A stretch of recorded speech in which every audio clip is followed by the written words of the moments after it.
Ladies and gentlemen, I don't know which camera to look at. Any of them. Okay, I well, can switch which between one's them on? all. Okay. Oh, ooh.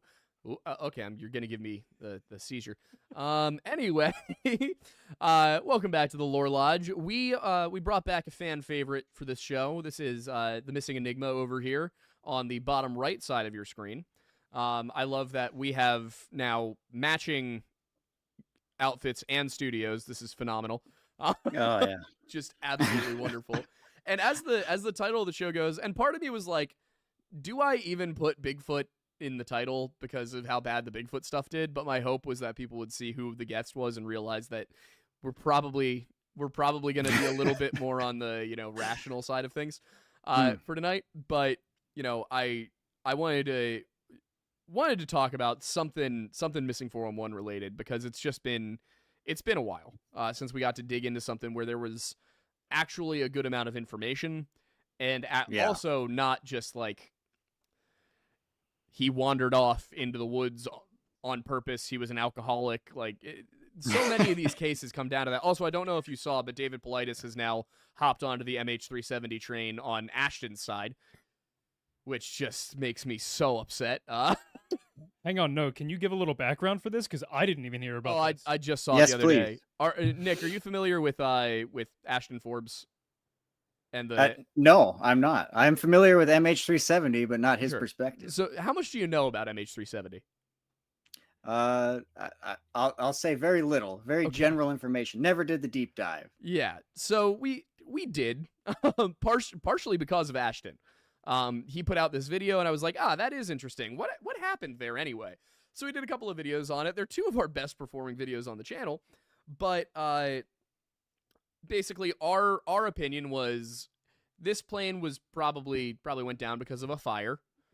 And the FAA and the CAA and all of these, the UNAA, whatever, the UNCAA, I think, the United Nations Civil Aviation Authority, they all, in the next 3 to 4 years, banned lithium-ion batteries kind of out of nowhere on passenger flights, at least lithium-ion battery cargos, to some extent or another. Just about the same time that the first MH370 reports were coming out, which I found suspicious. I think that, if you know anything about lithium-ion battery fires, if there is no insulation between individual cells, individual batteries, they will spread immediately, and they are nearly impossible to put out. Yeah. And then could you give a little context of how many were supposedly in the cargo hold? It was like hundreds of kilograms. Really? Yeah, and they weren't properly packed. There was no insulation between them. They were just loaded up into these big boxes that were supposed to be safe. The problem is, if somehow a fire were to start inside of the box, it would still be a big problem. Yeah, it was essentially just one big crate of a bomb that could not be put out, especially because, so the reason that it was specifically for cargo hold stuff is because you're still allowed to carry lithium-ion batteries in carry-ons because you can access that during the flight. But down in the cargo hold, you can't get there. No, but not even the flight staff can really easily get down there. So when you have an extremely potentially flammable thing which can spontaneously combust on its own, which is the biggest concern, that is extremely difficult to put out and also extremely difficult to get to in a tube that's 30,000 feet in the air, that's like a recipe for disaster. Yeah. So our thought process was, plane probably went down because of a lithium-ion battery fire, and the government didn't really want people to know that because it would be embarrassing that this was allowed to happen. Also there was a chance that it could have caused an international incident with China because the batteries that caught fire were from, I think, Motorola, which is an American company. So our thought process was kind of like, this was probably several governments saying, hey, it's best if we lie about this. Interesting. Because honestly, the story about Captain Shaw downing the plane on purpose didn't make any sense. He had no motivation to do it. There's no real evidence that he was planning to. They, a few years later, came out and said, oh, yeah, he programmed some points into his flight simulator. We don't know if they were programmed on the same day, but he did maybe do that. And the only person who, said this was information that was fed directly to a journalist. I can't remember his name off the top of my head. I think it was Jeff something. And this is a guy who basically has been a mouthpiece for federal propaganda for a decade. Like, just that's what he does. Jeff Wise, I think, was the name. But yeah, so that I thought that was a pretty rational alternative to the government story. Now, Aiden, are we outside of we're outside of the boundary on our side of the stream? Yeah. There you go. There we go. Federal story, of course, is that Captain shot down the plane on purpose for some political motive or because his marriage was not going well. We looked into it. None of it really made sense. Ashton's version of events is that the plane was carrying important scientists or something. There was some motivation that the government decided to use top secret warp technology to pull the plane into a portal and then deposit it either somewhere in the United States or on Diego Garcia. And the reasoning for this all started with these couple of videos that Aiden very easily, in about 5 minutes, by altering colors, not in After Effects, in Premiere, without using VFX software, he was able to perfectly match the animation that they used, down to like the only difference between his version and the actual version Ashton shared was his version was higher definition. That was basically it. There was a what is the evidence for this portal, though? Is there any evidence, or is it just all like?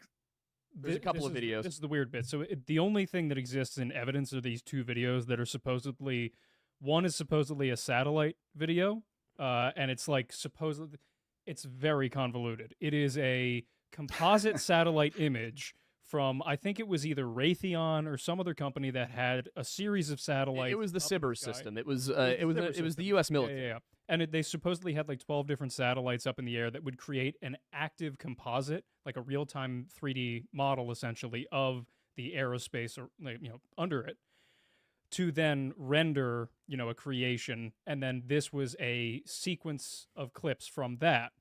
We're going to set aside the fact that only 2 of those satellites had been launched at the time that this happened. Yeah, like the satellites he was saying were used for this weren't in the air yet. And then the second one was, one of those like UAV kind of drones in Call of Duty or something? It was literally a Predator drone. It was one of those supposedly trailing the aircraft, trailing the commercial airliner. I would like to point out that Ashton said for months that the existence of that aircraft was classified at the time. Mm-hmm. And when I pointed out to him that not only were pictures of that exact model of the aircraft in CNN articles from 2011, but also the Predator drone was in Call of Duty in 2004? I think so. 6, something like that. Something like that, yeah. Like, rather than respond to that, he just stopped answering me and then blocked me. Yeah. And that's the thing. A good sign. So supposedly that drone was following the aircraft, even though any airspace or any air base anywhere near where that was is outside of that drone's range compared to where that plane was at the time, supposedly. So I do have to correct something. I was wrong about that. Oh, you were? But had the drone been launched in order to track the plane, it would never have gotten there in time. Fair. Would it have been able to get there and back? It would have been able to get there and back, yeah. Okay. It just could have never intercepted it. It was too slow. These things go at like 190 miles per hour. The jet was flying somewhere between 500 and 600 miles per hour. Yeah. Because that's the cruising speed of most commercial airliners. And then also the last and final thing in the straw is, so the thing that I was able to recreate was based off of what someone else had found, was a stock footage clip from the 90s. It was like an Action Essentials pack or something like that. And Corridor Digital had already done... I think I saw their bid on that. Exactly. Yeah. So they had already done something with it, but they didn't like recreate it. And so a lot of people were saying like, oh, well, they're just, that doesn't match because the colors don't match and stuff like that. So in our video, I took it into Premiere and I was like, look, I'm not an After Effects guy, but I messed around with it in Premiere, which is not a visual effects tool in high school. And I was like, so here are a couple things that you do to like manipulate. Because a lot of the arguments that were happening from it were essentially, I won't believe this until it's a pixel for pixel match. Mm-hmm. And I essentially tried to explain to people that's not how VFX works.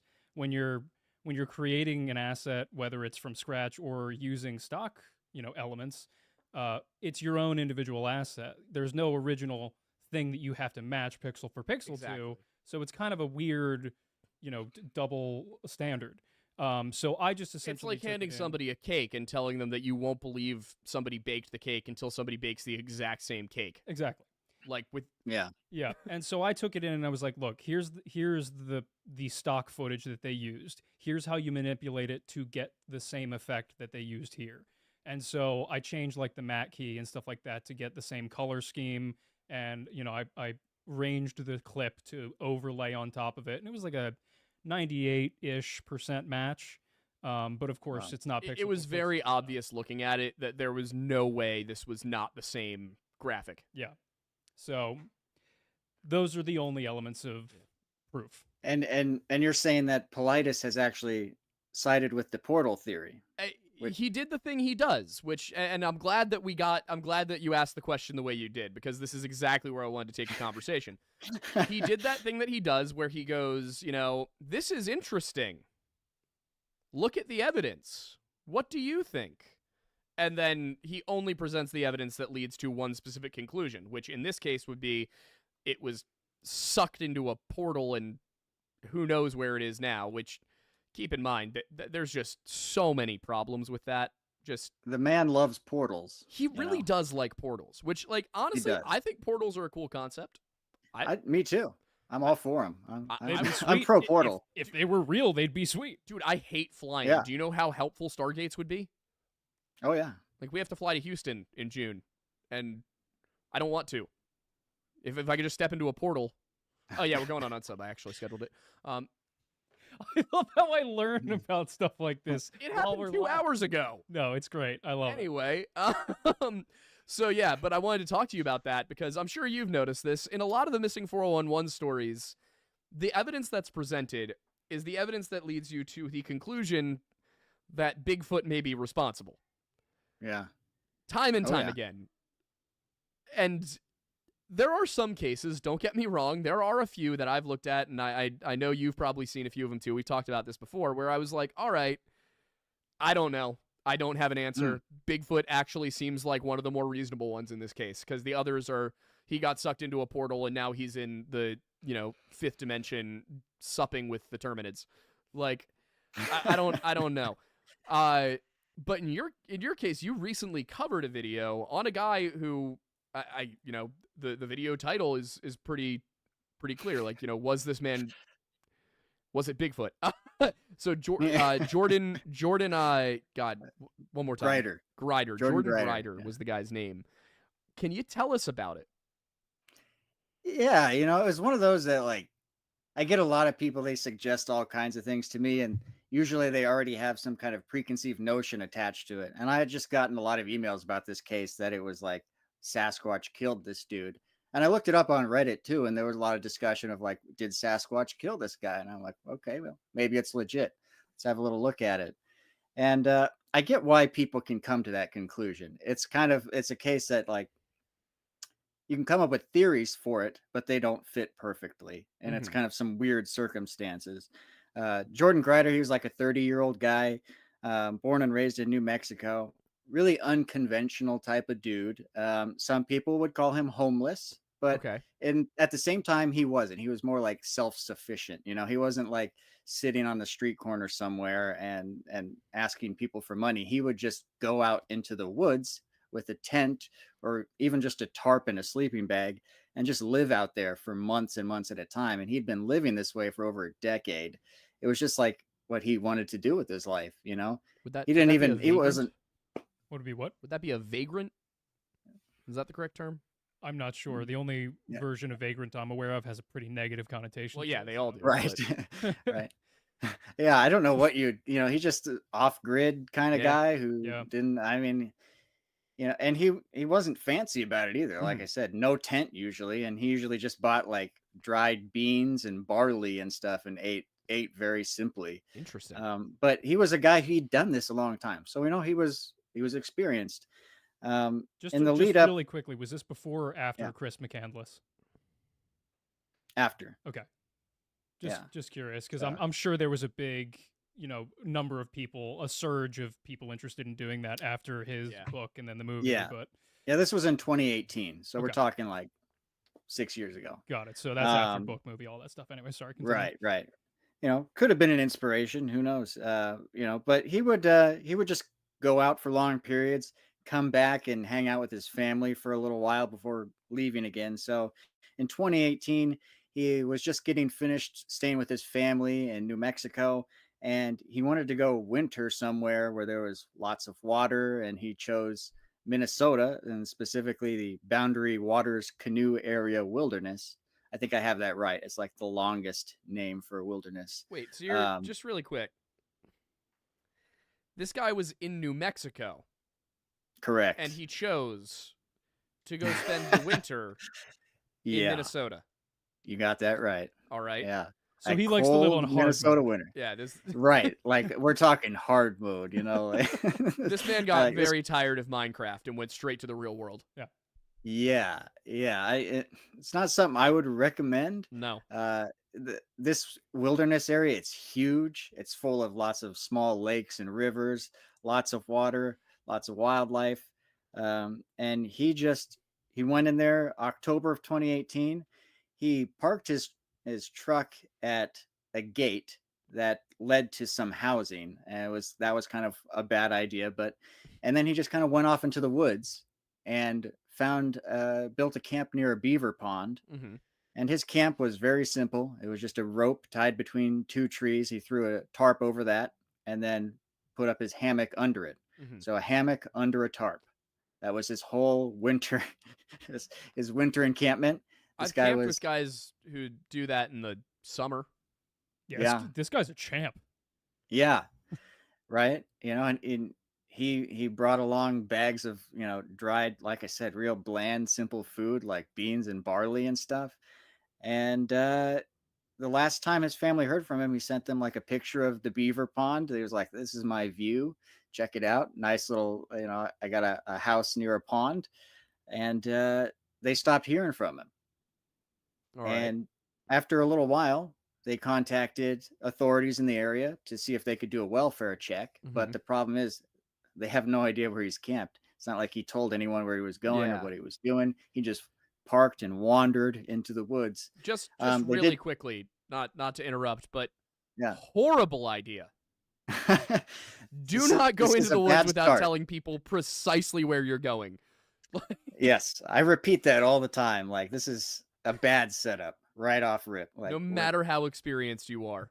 We've got this guy, and of course we talk about Bart Schleyer all the time. People knew where he was, but it was 2 weeks. Well, I mean, he still went to a very remote place, where and this happens all the time, especially with experienced people. Like, I think the hubris of experience, you're just like, I'm so good at this point, I don't really need to do these things anymore.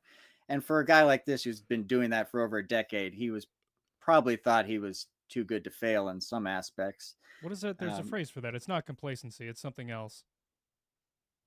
Or maybe it is. It's normalcy bias? You could say it could be complacency for sure. Yeah, because I know for a lot of people, like in woodworking or just anything that's kind of, working with machinery and such, you get to a level where you feel so comfortable and confident with your trade, that's when you start making mistakes, is when you think you've got it all covered. And it's the same way when you're, living off the land or, doing any form of, recreational or even commercial sport or something like that, especially with Bart Schleyer, when he was so comfortable and confident, like literally tracking down tigers. Yeah. Have you looked at that one? Bart Schleyer? Yeah. That's a weird one for sure. I wish there was more info on it though. Yeah. It's one of those that I wish I could find more on it. Not to get too off track, but really quick, I did find something out this past week while doing research for the Smiths Falls case. Sorry, not this past week, the previous week. Which is that Canadian laws around privacy and criminal investigations, it totally different than American. Yeah. I think a lot of people in America have this expectation that everywhere else in the world has the same rules around this stuff that we do. Canada, somebody commented, and it goes way further than I thought.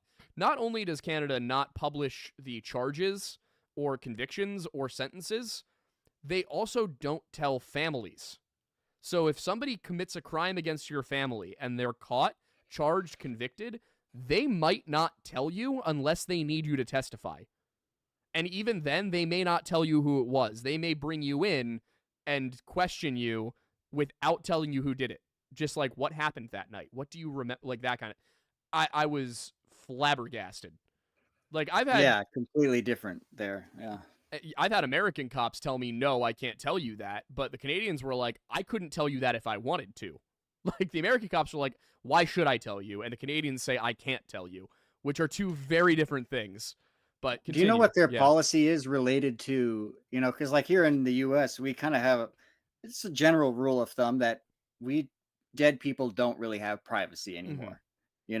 I don't know if that's the same in Canada or not, or whether they treat that the same, in terms of receiving information on someone who has died, It seems like there may be something of a mix where, like, on the one hand, I think it probably is harder to get specifics. I think it is. But there also seems to just be a cultural difference there where I guess maybe we're so used to knowing everything about a case, or at least everything that's been released about a case, that up there where they expect that nobody's going to tell them what happened, it might just lead to them not asking the question. But yeah, I don't know for sure. I can call my buddy at the OPP and ask him about it. But yeah, continue along with our buddy Jordan. Sure. Here. So we left off. He was they were doing a welfare check. Authorities in the area, they just knew vaguely where he was, but they quickly found his truck where he had parked it because it was by the side of a road, again blocking a gate. And what they did was they actually towed it to the nearest trailhead, which is actually, in my opinion, really cool of them to do. Yeah, that was because very kind of them. Because in another case I worked on recently, which was like the Colorado mummified family. I don't know if you're familiar with that one at all, but what was that the name? was very recent. The Vance family. 3 people, they were found mummified in their tent in Colorado just last year. Different thing that I'm thinking of, but I bring it up because they drove to a remote area and they left their car on the side of the road, and authorities towed it completely away. So they were camping, they lost their mode of transportation, and then they were later found dead. Which the mummified part's weird, but yeah, but not to get sidetracked, Yeah. It was cool of them to move Jordan's car to an area where he could still potentially get to it, but they didn't find him. They looked around, they couldn't find him anywhere. No one really knew where he was. Fast forward until April of 2019. So we went from October 2018 to April of 2019. They still know he's in the area. He's basically considered missing, but at the same time, they know he was doing this on purpose. So they're kind of treating it a little differently, but at the same time, they're making excursions out there looking for him. And a group of searchers, where they were searching this hill face that they thought, brought good wind protection in the winter, and they come across his campsite. And it's exactly as I just described it. It's a rope tied between 2 trees, tarp over the rope. And underneath the tarp is his hammock and sleeping bag. And underneath that is just all the rest of his stuff, just camping gear, food, and what have you. But kind of like Bart Schleyer, like not disturbed, it sounds like. Right. It looked like, he wasn't there, and they didn't know what happened. They treated it like a crime scene, though, because when they got there, they started noticing blood all over a lot of his stuff, especially in the hammock. Not quite like Bart Schleyer. Not quite like Bart Schleyer. So no body, but blood everywhere, especially in the hammock. Like a lot of blood. And they also found he had a Beretta pistol, 9mm. I have the exact same one. It's a really nice gun. And it was just sitting in the hammock, loaded, had not been fired. Time had passed, so it was kind of rusted shut. You couldn't move the slide on it. How long was it? Just really quickly, when was this? What year did he go out for this camping trip? He left in 2018, October of 2018. Recent. All right, and they found his camp in April of 2019. That's also weird that the gun would rust that much. Well, I mean, if he wasn't because if he was out in the woods for long periods of time, and especially if he wasn't really, even if he was firing it, but you think about it, if it's not properly cleaned and maintained on a consistent basis, it's gonna, all the oil and lubricants in there are gonna essentially get washed out. No, I understand that. I'm more thinking about the fact that you said it was found in the hammock, right? Right. I just It I could don't happen. think it means anything. I'm just like, it's weird that it rusted that quickly if it wasn't Fair. wet. Not I everybody's left a as good as gun shotgun. maintenance as you. I'm terrible at gun. Yeah, What are you talking yeah, about? Anyway, yeah, so they find his gun rusted shut. It's in the hammock. There's right. blood everywhere. The food, Yeah. though, wasn't disturbed.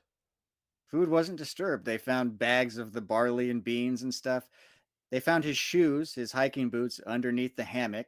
They don't mention this, but to me it says that obviously whatever happened to him, he wasn't wearing his shoes Right. whenever he died. They were just lying underneath the hammock. So he was in or around his hammock when whatever happened to him happened. Um, they found some, you know, I think it was like a sleeping bag cover and stuff that were just kind of like away from the camp itself. There was still snow on the ground at this time, so they decided to come back later when the snow had melted because they figured maybe something had happened before it started snowing. They kind of developed this theory because when they lifted up the sleeping bag cover that had blood on it, there was no snow underneath it. Right. So they figured, okay. So they come back again later after the snow has melted and they start finding bones, and it's just little bones mostly. They find a lot of bones though. No skull, no rib cage, no pelvis. Um, they just find a lot of his remains everywhere, just little pieces of bone. A lot of them are cracked and broken, and that's kind of where their investigation ends. The police never really put forth a theory. They don't know what happened. But the theory that the family has put forth about this was they initially said that Jordan was a big fan of shaving himself with his knives. He was a big knife guy, and he brought a lot of knives along on his trip. And they said maybe when he was shaving one morning, he cut himself so bad that he bled out everywhere and died. Now, the problem with that theory right off the bat is that every single one of the knives that they found was still sheathed, and none of them had blood on them. And she also Yeah, said and that if he he liked to sliced whittle. himself, Right. he wouldn't have put the knife back in the sheath. That was my point. I don't think he would have taken the time to do that. And the mother also said he was a big fan of whittling and stuff, and there was no evidence he had been doing any of that. And so they determined that he must not have been in the area for very long because they didn't really find a campfire or anything. They found a receipt that was dated for like 2 days after his arrival in the area. So it seems like whatever happened to him, he was there for like 2 or 3 days and then he died. And whatever happened, whether he cut himself shaving, who knows? The other alternative theory is that he was eaten by wolves. There is wolves in the area. Wolf attacks are incredibly rare, pretty Yeah. much anywhere. Most of the ones that do occur in North America occur in Alaska and Canada. The first ever recorded wolf attack in Minnesota happened only a few years ago, I Jeez. believe. And so it's like really, really rare. Yeah. Do we even have And wolves the, here? Uh, I know we have two in captivity right up the road, but I don't know how about, or I don't know about the native like wild wolves. But I will say, Yeah, I think the only large predators left in Pennsylvania, I think, are coyotes. yeah, and mountain lions to some extent. Might be roaming in from other states, I think we still have some. but no, mountain lions were eradicated from Pennsylvania about 100 years ago. Really? Yeah. I know Wow. one of the big reasons why there's probably only wolf attacks beginning right now is because we hunted them to near extinction. But I know the revitalization effort, especially in the heartland, Yeah. has really been paying off a lot. I know the wolf populations are really starting to come back, so that might be part of the reason why we're only really starting to see them now. Turns out deer Well, tend to overpopulate. They do. oh They do yeah. indeed. Oh yeah.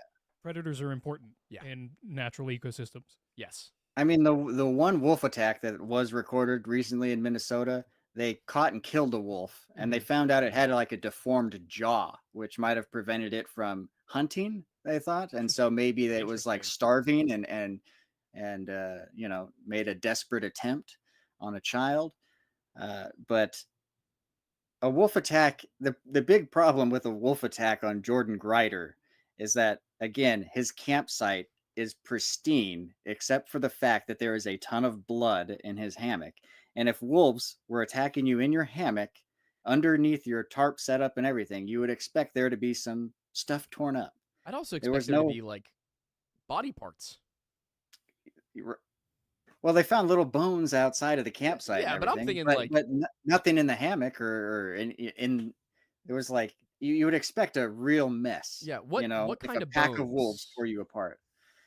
A lot of little ones, but some leg bones, Okay, you know, like leg human bones leg like bones. femur, yeah, was Okay, so probably they the did big. find some of the his body. Did they DNA test it, or did they just assume it was Yes. his? Yeah. All Well, right, they so DNA tested it against his family and they, determined that he was related, so obviously must have been him. yeah, So, so uh, he was attacked and so killed that, there.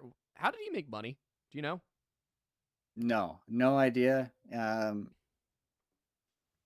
By the looks of how he lived, he didn't require much money. Yeah. You know, he lived very simply. And I don't know how he made money exactly, but uh, he could probably survive off very little very easily because he nothing he did was very fancy. Mm-hmm. Uh, by the looks of all the pictures, again, if you watch my video on it, you can see all these pictures of the campsite and everything, and everything about it. Just like I said, no theory perfectly fits because the shaving theory doesn't really fit because Mm-mm. obviously you're saying, okay, he's shaving with a knife and he cuts himself so bad that he's going to bleed out. Yeah. And I guess he lays in the hammock to die. And, but then he's not found in the hammock. He's found all around his campsite Yeah. in pieces. But if wolves were responsible for that, did they drag him out of his hammock? And could they do that without ripping or harming the hammock in any way? Yeah, that's the part that hangs me up on that because I mean, were there predation marks on the bones? This is the thing that the police don't talk about that, but since I've seen the pictures and they look like they're broken and wolves can break bones with their teeth. Mm-hmm. So in my opinion, it looks like they were predated upon by wolves, but Right. The question is, nothing was is it pre or post mortem? right. Seems most likely post-mortem though. Yeah. That's my unprofessional opinion. Yeah. Uh, so I get where people come from when they think this is like a Sasquatch attack because, you know, a guy comes into an area, really remote area in the far north, which is like Sasquatch country, Mm-hmm. and he's only there a few days. You got a new smell in the area, a new human, an odd animal smell is in the area. So when that happens, sometimes animals come and check things out to see what's going on, especially predators. Mm-hmm. And the way he died doesn't really fit any specific way, unless you say something like, well, maybe it was a large, hairy, ape like man Yeah. who came and did it, because I, I mean, nothing I could come up with perfectly fits any that, what is found in terms of the blood everywhere and the knives all sheathed. It does sound very much like the most likely culprit for that is a human or something near human. Right. And the foul play is something even I thought of, and it's like the thing I always come back to with foul play in remote areas. There's like, what are the odds of someone who has those kind of intentions that are in this area at this time in such a remote place? Um, who knows? Could it happen? Of course. Or maybe wolves are more capable of. I can't go there. No, I can't. No, They're crafty. like no. If it were wolves and he was in the hammock when they got him, the hammock would be torn apart. Like Right. There's just no way around that, I don't think, that's we Uh, know what wolf attacks look like. We have enough of them documented in American history and European history. That's not a wolf attack. And what it does sound like to me, honestly, based on what you've described, and I'm gonna go watch your video because I'm curious. And I recommend everybody else do the same because every single time I've watched one of your videos, I have learned something, and well, thank you. I do this for a living, so clearly you're doing a very good job. Yeah, I was up with my girlfriend up at her parents' place in Rochester for the eclipse. And one morning my back was just killing me. And I saw one of your videos in the recommended on YouTube. And I was like, that's a perfect way to spend some time this morning. And it was one of the cases that we'd not covered. I hadn't even heard of it. And I not texted him. I told him when I came back, it was like, dude, Nick's got so many cases I've like never even heard of. Yeah. Like, Two that just off the top of my head, you specifically changed my mind about were Aaron Hedges and Charles McCuller. Like I remember we had you on a few months ago, and I remember saying in the video that we did on Charles McCuller that like you'd have to be an idiot to think this wasn't foul play. And then of course by the end of the video, I'm like, I guess I'm one of those idiots because this very much seems exactly like what you're describing. So no, I cannot, for those watching who maybe don't follow Nick's channel, The Missing Enigma, I cannot recommend his stuff highly enough. Just genuinely some of the best missing persons content out there, and also extremely respectful. So I think I will try to be. I appreciate that. I will say, I know we'll get to super chats after Yes. 8, but Kellen did just bring something up, which is probably froze to death, considering he was in a hammock. And my thought there was like, yeah, do we know what kind of clothes he brought with him? Because like, well, no, that already off the bat, it can't be that because of the blood. Right. Exactly. If you freeze to death, it doesn't matter. You're not going to spray blood everywhere, even if somebody cuts you open later. 'Cause we're talking about a ton of blood in the hammock and on the sleeping bag, but those things are not ripped up or torn up or anything. So there's just blood with no explanation as to why it would be there. You know? Honestly, what it sounds like to me, based on what you're describing, is that what was that? I think someone might be running a vacuum upstairs, maybe. I don't hear anything. Anyway, yeah, I mean that's part of why we got these. Yeah, because they don't pick up anything going on around us. But what it sounds like to me, based on what you're describing, is that if I try to come up with something that accounts for everything without going into the paranormal or the cryptid space, I don't know if Bigfoot's necessarily something you consider paranormal unless you're going with the like interdimensional, like time traveling Bigfoot. That's paranormal. Regular Bigfoot, I think cryptid fits, and cryptid does not necessarily mean paranormal. So, but what I look at with that, it sounds like, based on how you've described it, the only thing that I think, or one thing that would account for everything, would be if somebody, for some reason or another, stumbled upon him, or maybe he had crossed somebody and somebody tracked him down. I don't know. In any case, it kind of sounds like one way this would work is if somebody snuck up on his site, cut his throat while he was in the tent, hence all the blood, and then pulled him out of the hammock, laid him on the ground, and tried to make it seem like he was attacked by animals. Like that's... It would fit perfectly, you know. It really would be the only thing that would fit perfectly and be a rational explanation. Yeah, which and that, because when I think about it, like if you think about and here's where we get to have some fun with Sasquatch. I don't know how much have you given a like good long look into the Sasquatch lore from all over the place? You mean like going far back, like Native American? Yeah. And that's my favorite part of Sasquatch lore because to me it's the most relevant compared to the modern day stuff where there's just so much BS out there and people trying to oversell stuff. The older stuff to me is a lot more like captivating and interesting. Same here. You know, because there was like less motivation to really... Bigfoot is so commercial now that it ruins it in a way, the modern stuff. The older stuff, you know, it's a different time and much more interested in that stuff. Yeah, I loved diving into the Saitiks and the Saskets and all of the like Pacific Northwest stuff that the natives actually talk about. Like, but one thing that comes up time and again, whether you're looking at the Saitiks, the Saskets, the Yurok Indian Devil, they almost always, when they do end up in conflict, either they kidnap people or they move the body. There's none of this, like, you don't come across stories where natives sent a hunting party out and they came across a spot where there were a whole bunch of bodies of the men who were out there and they were attacked by Sasquatch and just left there. That doesn't happen. You see a lot of stories of women being kidnapped from tribes, presumably for the purpose of taking wives. This is actually a very common tribal practice, not just in North America, but if you look back at Celtic, Germanic, Turkic, most of Asia, like basic tribal societies often had practices of kidnapping wives in order to supplement a rather limited gene pool. So and in my opinion, that's a large part of what Sasquatch is in the legend is, you know, it doesn't necessarily account for the tall, hairy aspect, but the idea that there are people coming out of the mountains to steal our tribe's women, I can understand how that would become a very important story, whether you're embellishing or not. So when I look at that, where you're talking about, you know, the body was left there, that really to me sounds a lot more like a person, because if we're going to entertain the concept of Sasquatch, then we have to sort of look at, all right, what are the connections, what are the consistencies, which is what we did in our videos on it. And we came up with, there are a few things that are consistent. And those are generally that these are taller than average, hairy people who kidnap women. Those are like the three big ones. Cannibalism isn't really in there, which is what this sounds like it almost would have been if there were predation marks, unless those are from scavenging. So I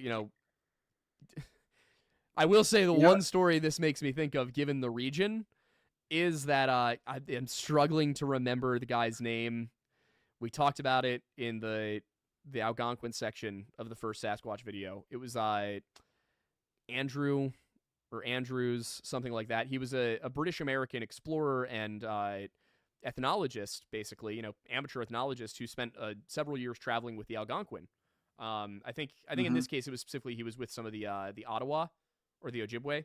Either way, they came across what the natives referred to as a wendigo. And it wasn't the super speed, super strength, mimicry all over the place, monster wendigo.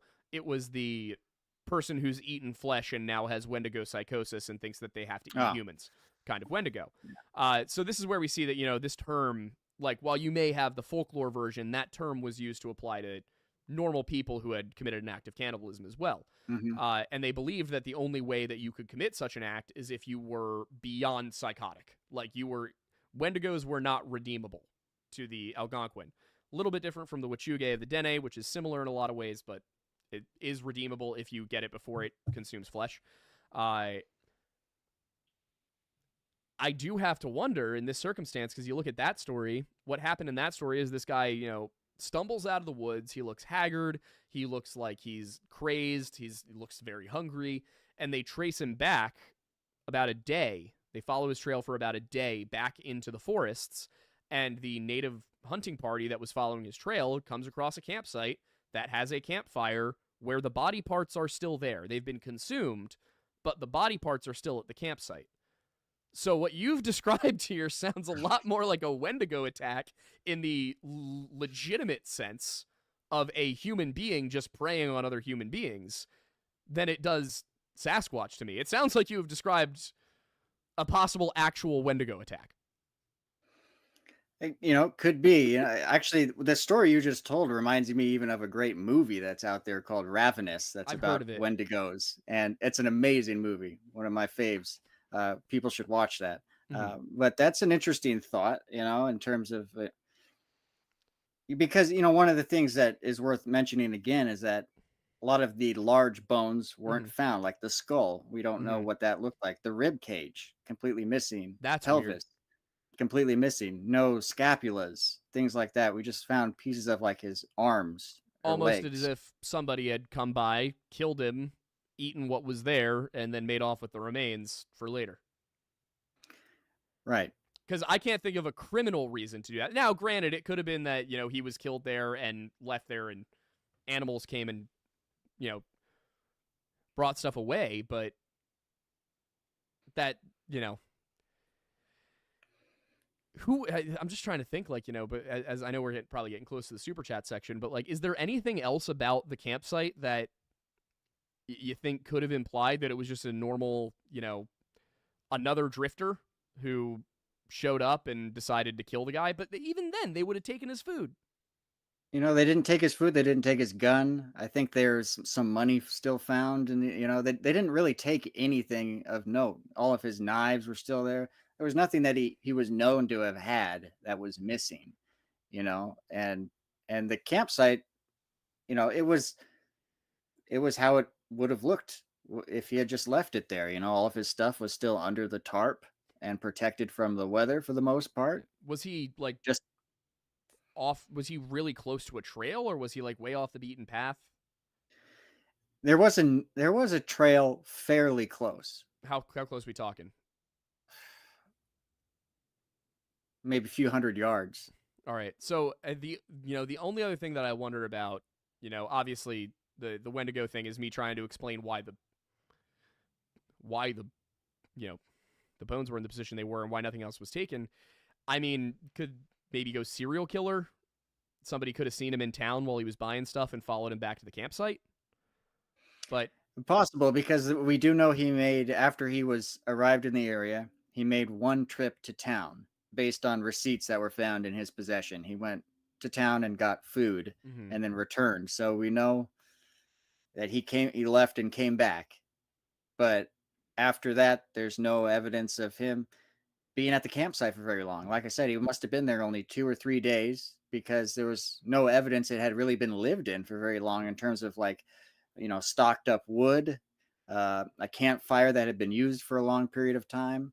Like his mom said, he was into whittling, but there was no evidence he had ever done any. So whatever happened pretty quick, which in and of itself is kind of interesting. Yeah. Sorry, I'm pulling up I wanted to look at where this happened, because as we've talked about this, if it were a serial right on the border killer, with you would Canada. expect there to be other deaths in the area that are close to the same MO. Yeah, this is a very specific MO to exist, and if it was a pattern, not have heard about it in some way, shape, or form. Because this is like, if taking this serial killer theory for a moment, think about what were some of the biggest serial killers like back in the last century. Well, wasn't it Bundy that would take people off trails? Bundy, I think, did to an extent, but more specifically in terms of the way they would like leave bodies. I can only think of fictional serial killers that would leave bodies in that form of a state, or like in that level of specificity. Yeah. So it would be, I feel like it would be national news if there was at least 2 of these. Obviously, we're talking about this one. I don't know if you know of anywhere that are similar to this style. Well, to be honest with you, if it was a serial killer, it's almost ingenious in a way, because the cops never really looked into this very deeply. There was nothing for them. They just hit a dead end. And they were like, well, what are we going to do? A bunch of blood in the hammock. His bones are everywhere. It's probably wolves or something. Yeah, I mean, I have it pulled up. It's like not like, yeah, it's a little on the remote side, but this is a campground. Like, this is a camping area. People go here. Yeah. Probably not in the winter. With the Boundary Waters Canoe Area Wilderness? Yeah. I just pulled it up. It's basically just a set of small lakes with campsites. So yeah, it's a big area. It's a big area right on the border with Canada. Yeah. How far is that? Like, are there a lot of dead in Wendigo territory in terms of folklore? Like, that is the most perfect Wendigo story I've ever heard. Really? If we assume that's what it is. I mean, yeah, like I guess the only thing you could really do is, look at the town, but yeah, I mean, unless it was, as we were talking about, a heavily premeditated, killing. Yeah, I mean, the only thing, like, you might, if the reason you killed him is because maybe you got into an argument with him in town and you decided to trail him back, like, I don't know you'd have to be really pissed to do something like that. Not taking any of the money or the guns or the knives, food, any of that could be a forensic countermeasure to basically be like, if you're trying to set this up as an animal attack. But even then, you'd think that they would try and like slice up the tent or something. Assuming they had if they had the intelligence to move him from the hammock to make it look like there was an animal attack, you would assume they'd have the intelligence to then also tear up the tent a little bit. Yeah, or maybe they're assuming that whoever found the scenario would then assume, oh, well, he just, I guess, was not in the hammock when the attack happened. Yeah, but all the blood is. Maybe he was like standing next to it. I don't know. I mean, if you're thinking about somebody who was doing this intentionally, there is that level, because like my thought was immediately like, well, maybe they didn't want to do it because they thought that a knife cut in a like tent would be too blatantly a blade versus a claw, and they didn't have like something on them to be able to mimic something a little bit rougher or lead to another opportunity. Yeah, that's where I'm stuck, is like this. The forensic countermeasures are too much for a disorganized serial killer. You can tell I've been watching way too much Criminal Minds, but I have started looking into the actual BAU and how they do things, because it's just interesting. The FBI is useful sometimes. They were not useful in the Charles McCullers case, but they are useful sometimes. True. Who is Charles McCullers Sr.? I still want to know that. Man, that's the international big man of mystery of mystery. the case. Yeah. Yeah, that is the big mystery of the case, honestly. After looking at what you dug up on it, I think that's the big mystery is who the hell was Charles McCuller Sr. But yeah, I mean, if somebody's organized enough to leave forensic countermeasures, the rest of it is way too disorganized. So I it's mean, weird. like I said, it would be in a way like a perfect murder because, if you're in a place that has predators like timber wolves, like in, Mhm. in this area, they're pretty good at leaving no trace in a way. And the evidence they do leave makes it look like predation.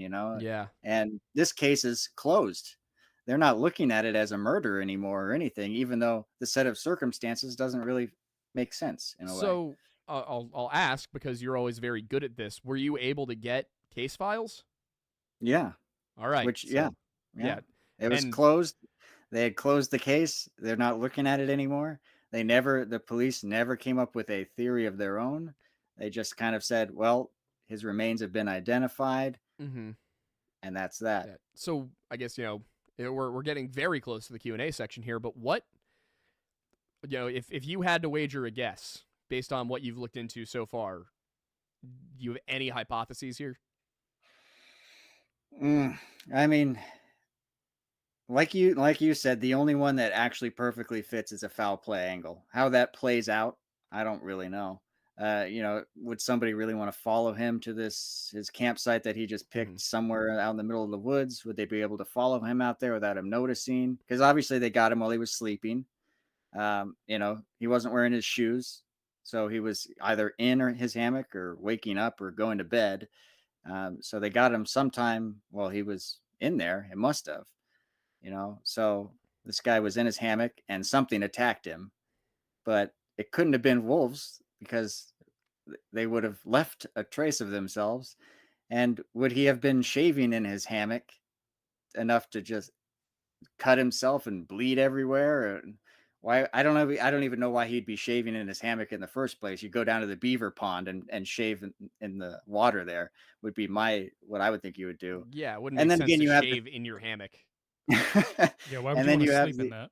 You're gonna get right. hair everywhere. You're gonna be like Yeah. all folded up, trying to get between because Yeah. I looked at pictures of the guy. He didn't look like he was like he looked like he was pretty average build, not like he was super lean. Yeah. Which is Yeah. again a little weird under the circumstances. I don't know how you're maintaining that much muscle mass, but um, yeah, no, I mean the way you've described it, it really does sound like the only possibility here is that somebody tracked him to that location and for some reason decided to kill him, and that without any other similar crimes to compare to, I mean that person's never going to get caught. But then the thing is, serial Right. killers typically have a compulsion to kill, so why is this one not killed again? How much time was there between when he was found and when he? 6 months. I guess was that how long it was? Between when he arrived and when his body was found? Yeah. Yeah, about 6 months. Okay. So October to the next April. got it. So far too much time to be able to tell whether there were any relevant tracks or anything in the area. Like it's just at that point. Right. A whole Yeah. winter happened. Yeah. And I will say if it was a Sasquatch, then you would expect tracks. They'd be Basi- pretty. Based on the Sasquatch lore, Yeah. if we're going to say this is Bigfoot, we got to be consistent, and it doesn't sound consistent with Bigfoot. right. And we know wolves got to his bones at least, and I think because that happened, people just automatically said, "Well, it was wolves." Yeah.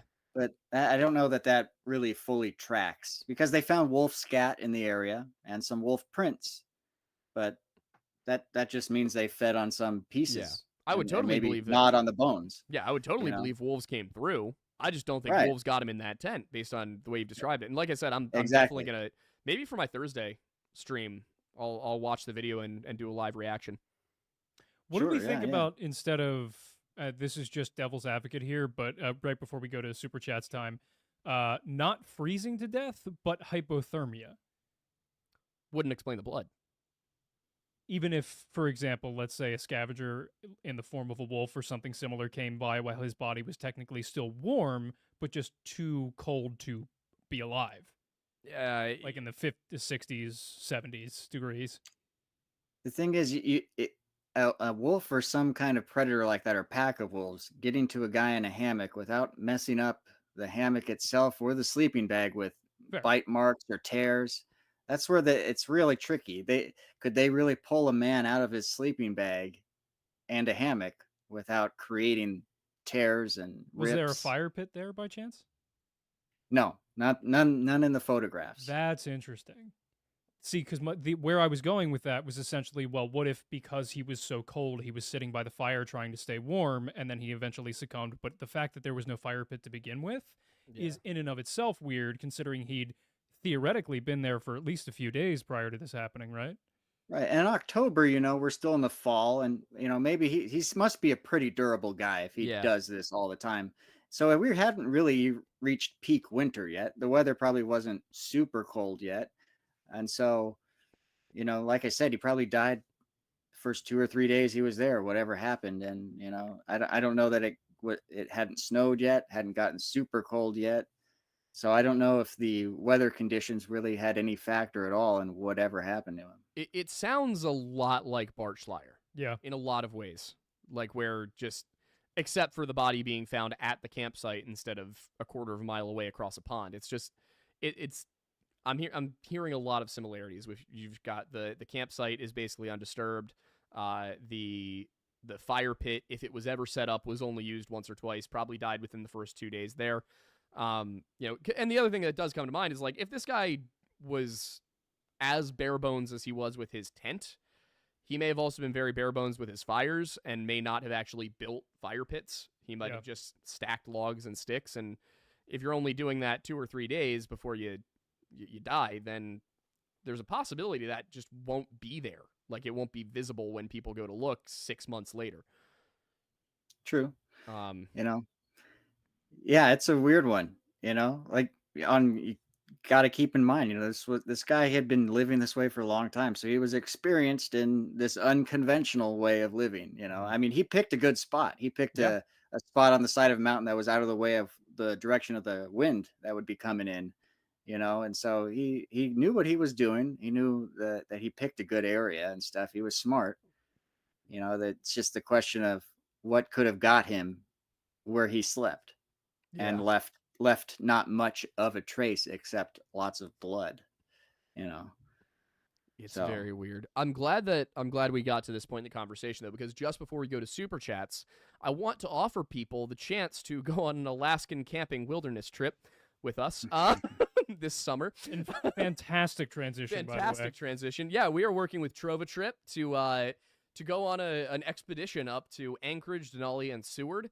While we're there, we are going to do a video on the disappearance of Paul LeMay. Probably not the entirety of the video, but we will film some of the on-the-ground segments, which means that if you come along, you will get to be there during a Lore Lodge shoot, which I think is a really cool concept. You'll also get to share some meals if you're of age, some brews, try some of that famous Alaskan whiskey that I hear is so good. I'm totally making that up. I was going to say, I'm surprised if Alaskan you're more informed than I am, yeah. I wouldn't be shocked, but it would catch me off guard, given the distance from Kentucky and any mountains that could be considered the Appalachians. Obviously, I know the Japanese have some decent whiskey, and I know the Canadians do too. But, I personally am a bourbon man. I don't know about you, but I know you're a Scotch guy for some ungodly reason. You do, in fact, know that. Anyway, point is, it's a 7-day trip. We start, I believe, in Anchorage. And then we are making our way around Alaska on buses and setting up campsites. And you will be doing, if you come along, you will be camping. It will be setting up tents. It will be cooking meals. I believe all tents are provided by them, but that's something I'll definitely check on. I know I'll be bringing my own just because that's how I roll. Aiden and I are trying our best to both be armed, just in case of nonsense. But we're both very well trained with guns, so I would not be concerned about that if you're coming along. This is a thing where we're going to be out in the woods. Might be good just in case. In Alaska, of all places. Yeah, nobody wants to be unarmed. You should never be unarmed in the wild. That is, there are a lot of people out there who are argumentative about that. A lot of people are like, but it adds 1.5 pounds to my backpack. And I'm like, The Marines carry 100-pound rucks 20 miles a day. You can do it. You'll be all right. Point is, we are going to Alaska. We are going to 3 areas. You will get to hike glaciers. You will get to walk the trails. You will get to camp. You will get to enjoy outdoor cooking. But also, we will be seeing some sights in places like Seward. You get to spend time with us. And personally, I think it's worth the value. You can also pay it's a 25% down payment. And then you can set up a payment plan with a firm for 6, 12, or 18 months. And yeah, that is all the information I really have on it for you guys right now. But I will say we do need to sell at least 8 slots to take the trip. So if you want the video from Seward, Alaska, help people go on the trip. Yeah, That's kind of ingenious. There are 5 discounted slots left. The discounted slots save you about $200 on the trip as a whole. And yeah, with all of that said, let's go to the questions. Sounds good. So the first one comes from Trains and Stuff, who initially became a new member, and saying, I'm sure that made you so happy. You have no idea. My skin's crawling with excitement. Nick, if you weren't aware of this, as a child, everybody has their niche, and trains were mine, and I never grew out of it. So. Nick, were you a dinosaur kid? I had dinosaurs. I was a dinosaur kid. Yeah. It seems like I was a big Lego kid. Yeah, now we're talking. That's that. All right, you're part of the club then. Yep. Anyway, so we're starting off strong here with Trains and Stuff saying Bigfoot is real, and I will breed with him or her. I will make them fear me and lust for me. So we're bringing it back to basics here. We're bringing it back to when we had 30 viewers and a very niche club. I need bleach for all of my senses. Yep. Just wanted to make sure that was, that was given boy. A full proper read. Anyway, following that up is JF for $5 saying, "Hey, Lord Boys and Nick, I'm usually one to catch the stream the next day at work. Just wanted to tip and ask to look at the Steve Millis case in Newaygo, Michigan." Can do. Are you familiar with that at all? Steve Millis? Millis, Millis. Milius, maybe. It'd be Millis. I'll look it up. Yeah, look into it. Missing. I haven't heard of it before, though. Yeah, it's in Newaygo, Michigan. N-E... That name's familiar. Last seen on video buying food for his cat in Hesperia, Michigan. So it's a more urban disappearance, huh? Mm. Yeah, I don't know how big Hesperia would be, but... He was supposed to go to Muskegon. Why does that name ring a bell? Brandon Swanson. Ah. Yeah, I hear from a lot of people. You guys have been killing it with the urban disappearances, smiley face killer stuff, and whatnot. Yeah, we've been doing a lot of them. Personally, I'm netting out very similarly to where we were with Missing 411, which is a lot of these are weird, but very few of them seem connected. There's a slew of them in La Crosse, Wisconsin that I am almost positive are connected. Those are probably the ones you're familiar with if you're familiar with these guys at all. That's probably the most famous group. There's 5 dead and 1 possible survivor. Pittsburgh has another set that might be connected, but also maybe isolated incidents, may have even been accidents. There's a few that aren't connected at all. But yeah, they're weird, and I do worry that on the one hand, I think it's important that people kind of be aware that young men are going missing and then drowning, allegedly. Because stick with your friends. If you're out drinking, never leave one of your drunk friends alone. We have seen far too many cases now. Aiden and I have looked at least a dozen cases now that could have been totally avoided if people had used the buddy system. Yeah, I will say, having lived, because we may end up covering one that was in a town that I lived in for a period of time. Yeah, Manayunk, which is technically Philadelphia. Yeah, and I will say something that rang a bell in my head only when we were discussing it, and then I was thinking about it afterward, is one thing, whether or not, some of these are premeditated, violent instances by somebody, I was reminded that for young men, it is a tendency to relieve themselves near bodies of water. Don't do that. Don't do that. Because no matter how sober enough you think you are, it's not a good spot. It's not a good option. Genuinely. I know there are a lot of towns, especially New York was horrible with this, where the public bathrooms are almost always out of order. Right. And when you're leaving the bars at 2 a.m, for the city that never sleeps, there are a lot of things that close down after the bars are done. And it can be really hard to find a place to go, or like even just in normal towns or whatever. Just don't do it near a river. Find somewhere else. Because Alley behind a dumpster is always a better option than a river. It's already going to smell bad. Yeah. And nobody's going to push you into a river. Might get shanked. Yeah.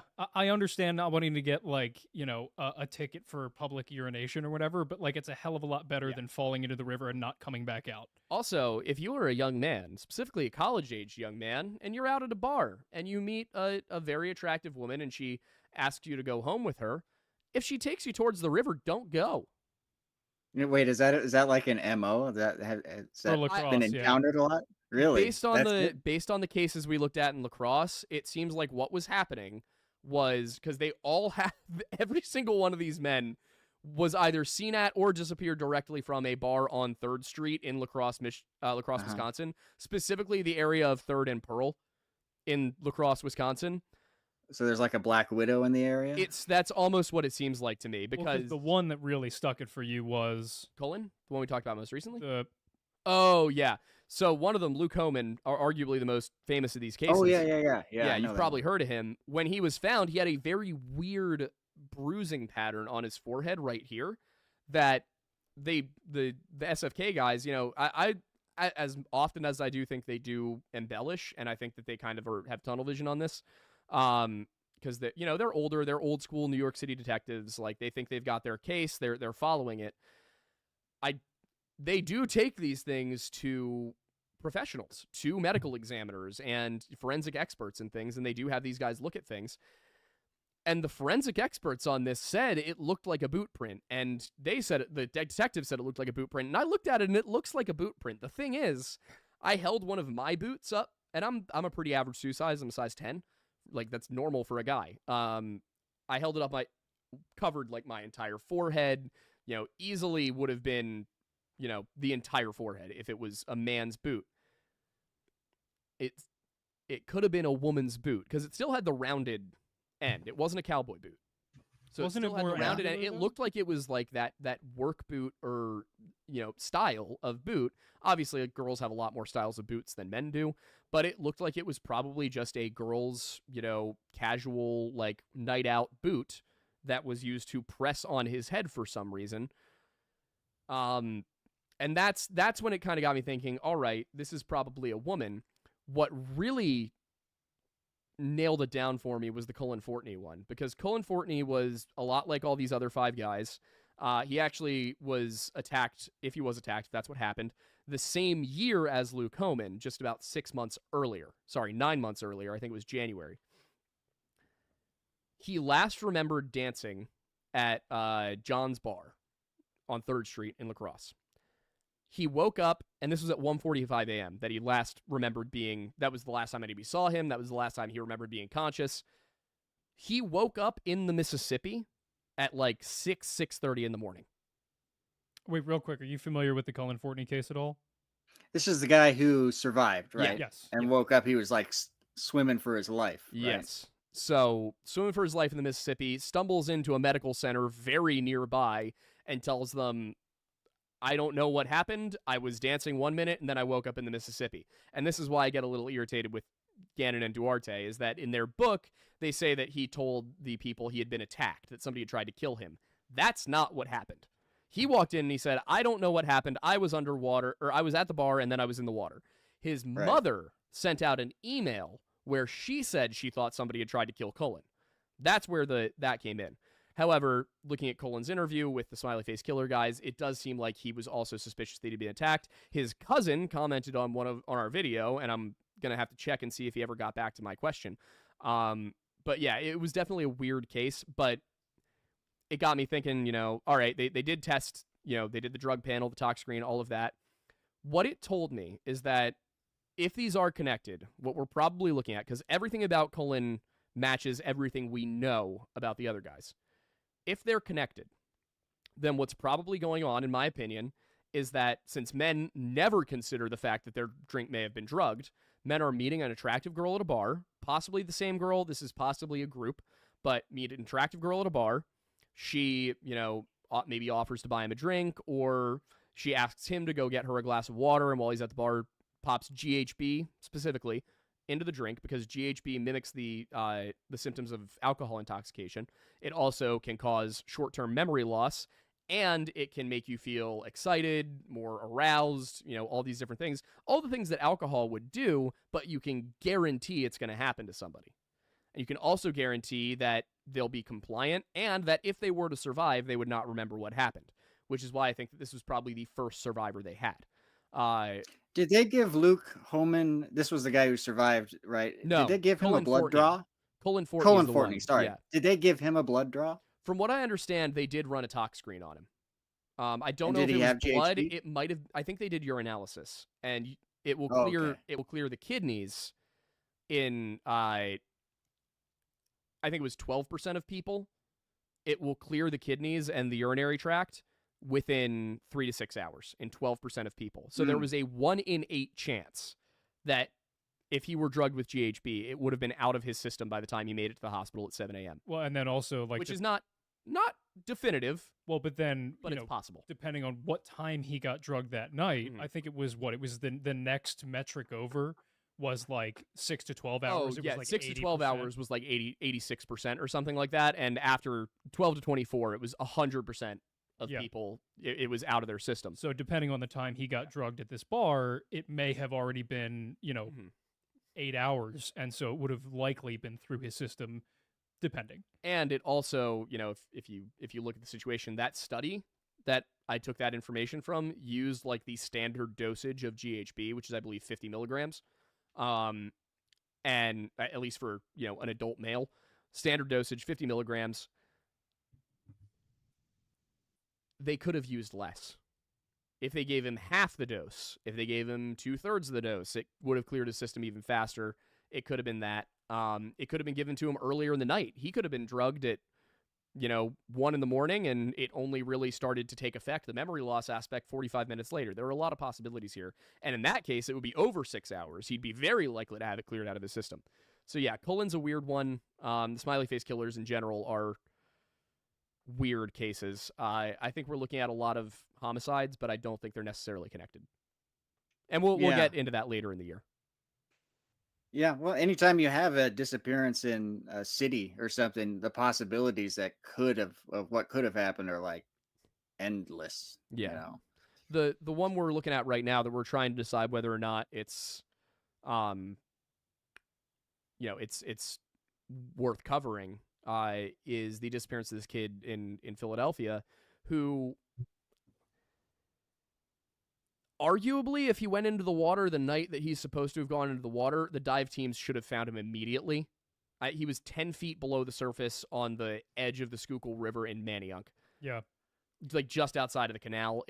Obviously, we'll go into more detail if we cover it about where all these locations are, but he should have been seen by the dive teams. Yeah, or there should have been some evidence of him somewhere because I, having lived there, I went out with a lot of my friends on that same strip of bars many times, and it was like there's the footage of him potentially going to that one parking lot, which is like on a little island between the canal and the rest of the river, and it's like, later on I remembered times where like my friends were considering going to take a leak out there, and like the decision was no because there were too many lights, and it was like, someone's gonna see you. That's not worth it.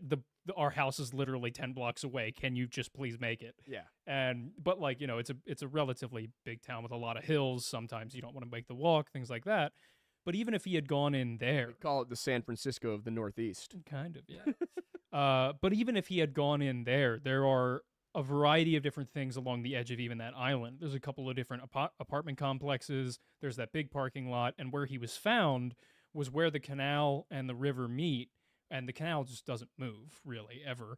And there's a bar right over that spot. It's actually the bar that my parents met at. Or at least it was at the time.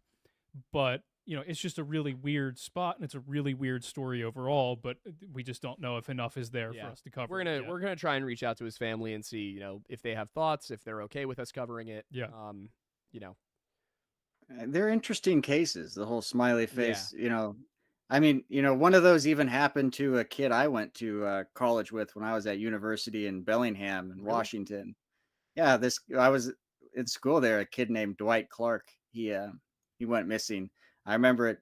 It's kind of what got me into missing person stuff because it was weird even back then, and everyone was looking for him. They held vigils and all this stuff, and they had footage of him walking, and he was obviously drunk. You know, he had been drinking at a bar or a party, excuse me, with a bunch of friends. He was a freshman, and they searched the water for him endlessly, it seemed like, and then they found him in this lagoon area and near this factory that was kind of at like the edge of the town of Bellingham, and he was just floating there. And they said they'd searched the area before and all that stuff, you know. And I remember even at the time, without knowing anything about smiley face killers or strange disappearances, everyone was like really weirded out about all the circumstances of it. But I covered that case on my channel and stuff because it was. I'll take a look at that one too. Yeah, it's just it. But the weird thing about it, like that, for it to be like any organization of killers or something, right?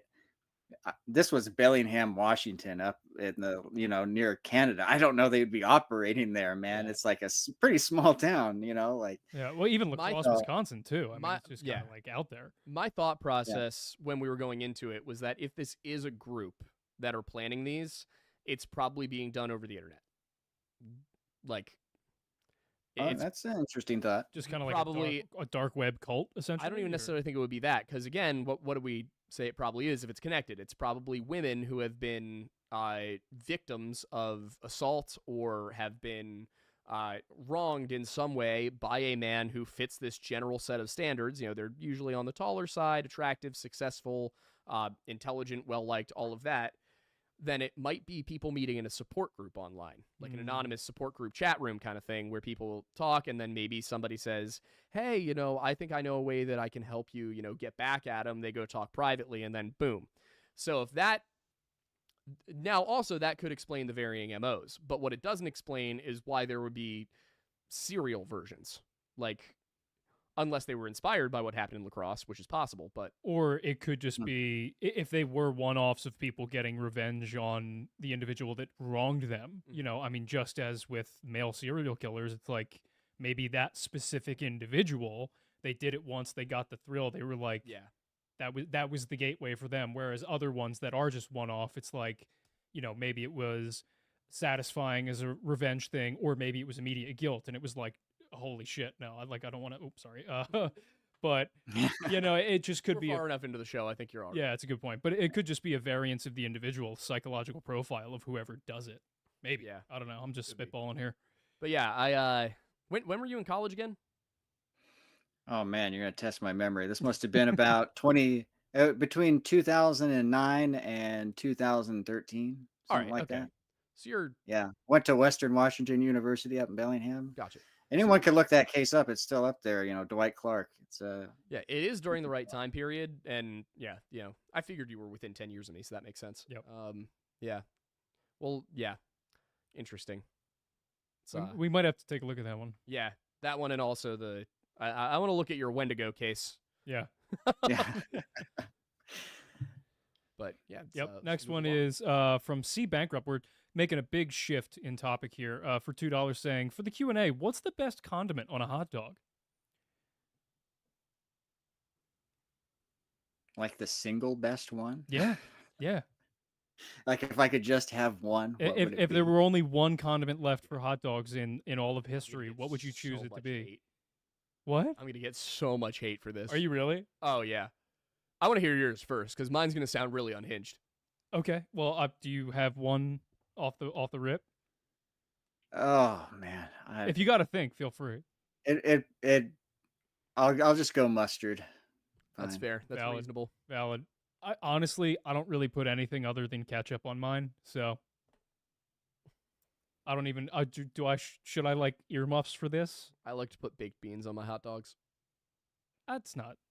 People online will probably roast you for that, but that sounds good. But yeah, it's delicious. It's like almost a chili dog. Yeah, exactly. It's the same concept. Just every time I've done it, I've gotten looks. People are like, especially if it's the baked beans with like the bacon bits in it. Yeah, that sounds solid.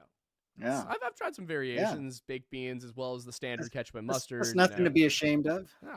Personally, I find it delicious. A little bit of salty, a little bit of savory, a little bit of sweet. I feel like I always hear people putting sauerkraut on it, but I guess that's because we live in a German-heavy area. Yeah, I don't think that's necessarily a normal thing. Yeah, I can't remember if I've ever. That's good though. Done it. It's Is delicious. It? Yeah. Whenever I go to Sheetz, because they have the 50-cent hot dogs, they might be up to $1 now. Thanks, Joe Biden. Thanks, Right? Obama. You've inflated the Joe Biden. wieners. Obama inflated my wieners. Let's see the internet run with that one. Anyway, every time I go to Sheetz, I'll get one with the ketchup, mustard, and sauerkraut, and I'll get one chili cheese. It's usually on my way back from the Beanie compound. That's my go-to. Or Makes if I was on my way to or from school. Nice. Totally Not JMO for $3.64. You know I love the specificity. Says, howdy, Bussy Boys and Riddler. Because I guess he... Do you have a nickname of the Riddler? Are you the Riddler for some reason? That's a new one on me. All right. I'll think about it if I like it or not. At least it's not Bussy Boy. No, it makes... Yeah, no, we're kind of screwed with that nickname. It makes sense because Enigma. Because... Okay. Yeah. Yeah, that makes sense. Yeah, because the Riddler's real name is Edward Enigma, because of course it is. Yeah, comic book writers were a little on the nose. Yeah. Back in the day. You know what is so funny to me, as much as I love DC? Their unwillingness to move away from certain elements of the source material, like excessively on the nose names. Yeah. Like Edward Freeze for Mr. Freeze. Mm-hmm. I won't get into that. I love DC so much, but I won't go on a rant. Abigail Zilmer for $4.99 says, hey guys, first time chatting in a live. Just wanted to say thank you for the awesome content, and I'm excited to see what you put out in the future. Thank you. I think that's for probably directed at you as well. Yeah. Oh, I appreciate it. Yeah. Ryan Howe for Canadian $10 says, an interesting note, in South Asia, there are stories of orangutans kidnapping people and... Huh? And, Kiffing. Attempting offspring with them to produce hybrids. Weird that North America has similar stories with Bigfoot. We're going to have to look into that. I feel like this is going to get... Are you telling me the orangutans are kidnapping women? I feel like this is going to get us one of those little Wikipedia things underneath in the description. Oh, absolutely. You know what I mean? Yeah. I'm looking it up, though. I have to know if I'm being messed with here. Southeast Asia has like the orangutan version of Bigfoot, though, don't they? Like orang pendak or something weird, don't they? They have like an orangutan-shaped Bigfoot or something. I know that Gigantopithecus was that general area. Yeah. Man. Orangutan kidnap. Why do male orangutans kidnap babies? I don't know. Also, Gomb is asking us how much for an in-depth lore video on One Piece, and also the mug that he got from us broke this week. So who? Gomb. Oh no, not the mug. Wait, what was the rest of it? How much for an in-depth lore video on One Piece, which I believe is an anime. It's not only an anime. It is the it's got like 2,000 episodes. I'm probably underselling it. That's shocking. 10-part series. 10-part series on One Piece. Man, the algorithm One would hate Piece us even more than it does now. Wendigo and make him ruin his evening. All right. His life He year. put like a 24-hour-long video out on it, which is impressive. He did. I don't know if you saw, but like we had to half roast him for this, but he put out a video that was like 5 hours long. It was just on one book. I oversold it. It's 1,100, but yes, he did. Yeah, it was impressive. But and it's a book he really loves. We should read it because the little like summary that he gave us that makes it seem. What was it? It was what was the name of it? I remember the name of the author is Cormac McCarthy. It's something Meridian. Blood Meridian. Oh, Blood Meridian. Yeah. Yeah, that's a great book. Yeah. So yeah. For somebody who went to school for film, I'm extremely uncultured. Anyway. Well, I don't think there's a movie. No, there's not. I'm uncultured in general. Oh, in general. Yeah. I think I saw that they are making a movie. That doesn't shock me. I'm sure Scorsese. They made a lot of his other stuff into movies, like The Road. Mhm. and No Country for Old Men. Those are both Oh, I didn't Cormac know McCarthy books. those were McCarthy. Oh, come on. If the Coen Yeah. brothers and Deakins are in on that, it's going to be a great film. Are you kidding me? I don't know. I kind of want it directed by Mel Gibson. I feel like we need that level of sheer disregard for historical accuracy. Yeah. Yeah. Incredible. Mike DeRusha for $4.99 says, "What if Aiden was an SCP agent and Aiden was a GOC agent, and they found out about each other, but had to keep the secret to save the Lore Lodge?" Okay, I know what SCP is. What is GOC? Yeah, I don't know.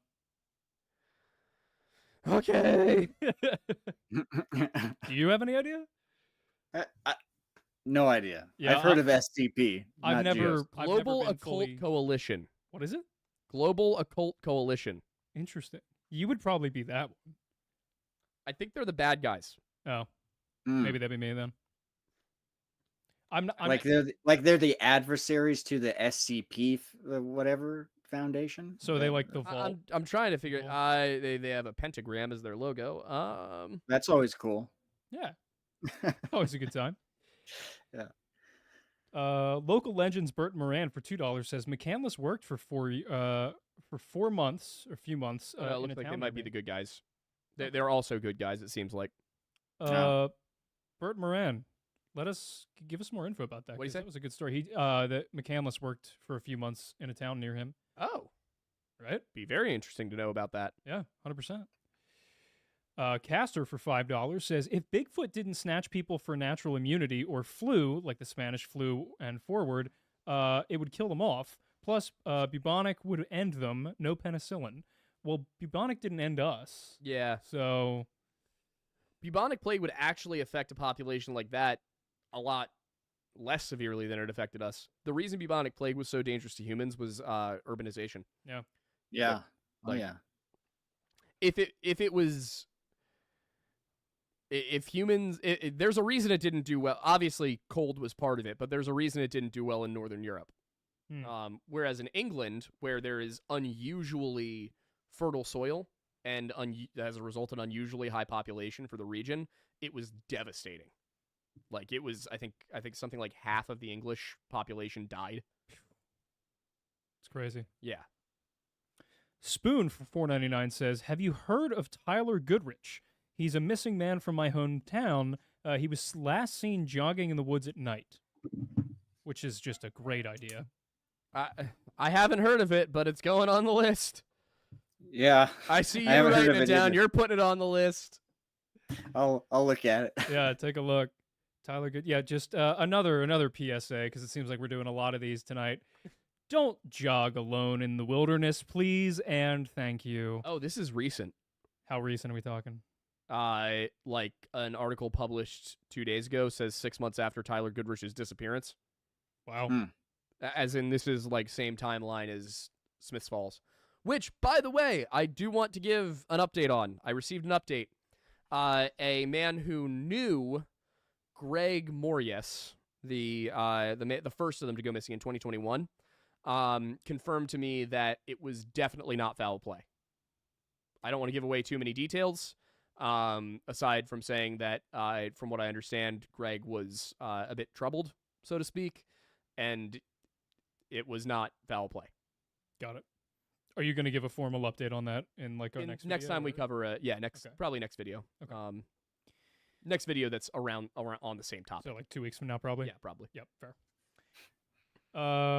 Kel H for $10 says, have you guys looked into other national parks' weird death cases or missing persons who were never found? We're talking to the guy who's probably done the most of it. Yeah. Or mapped out the numbers to see if there's a pattern in certain areas.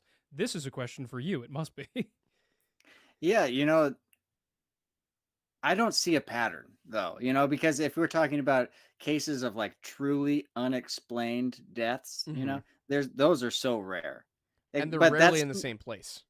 Right. And it's mainly because like I have a different standard than say someone like David Politis on what I would consider like completely unexplainable, strange, paranormal, maybe something like that, And because I know he has his map, but I could easily take a ton of those off the list with obvious explanations. Yeah. And so in terms of there being some sort of like, you know, connection you could make with the parks, uh, no. I mean, and you know, places like Yosemite or something that have a lot of disappearances, well, that's a really popular park. A lot of people go there. It's a really dangerous park too, you know.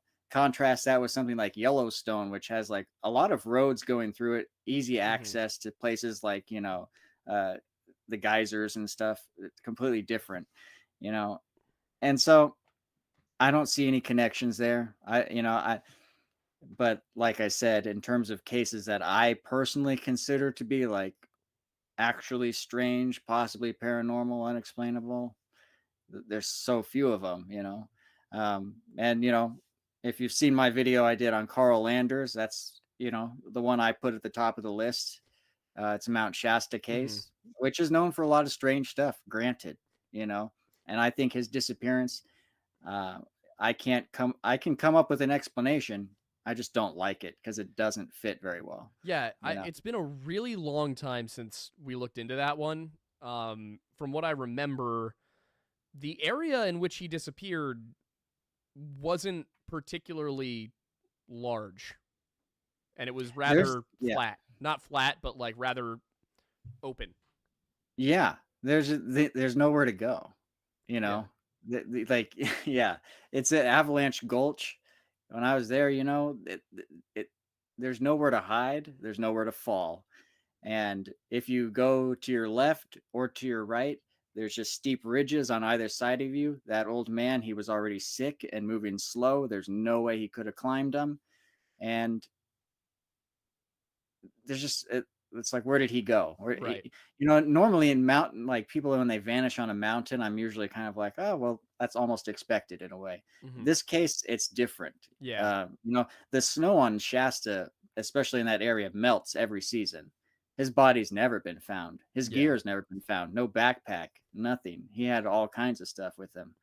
You know, I talked to the guy who ran the search, and he was like ready to consider aliens.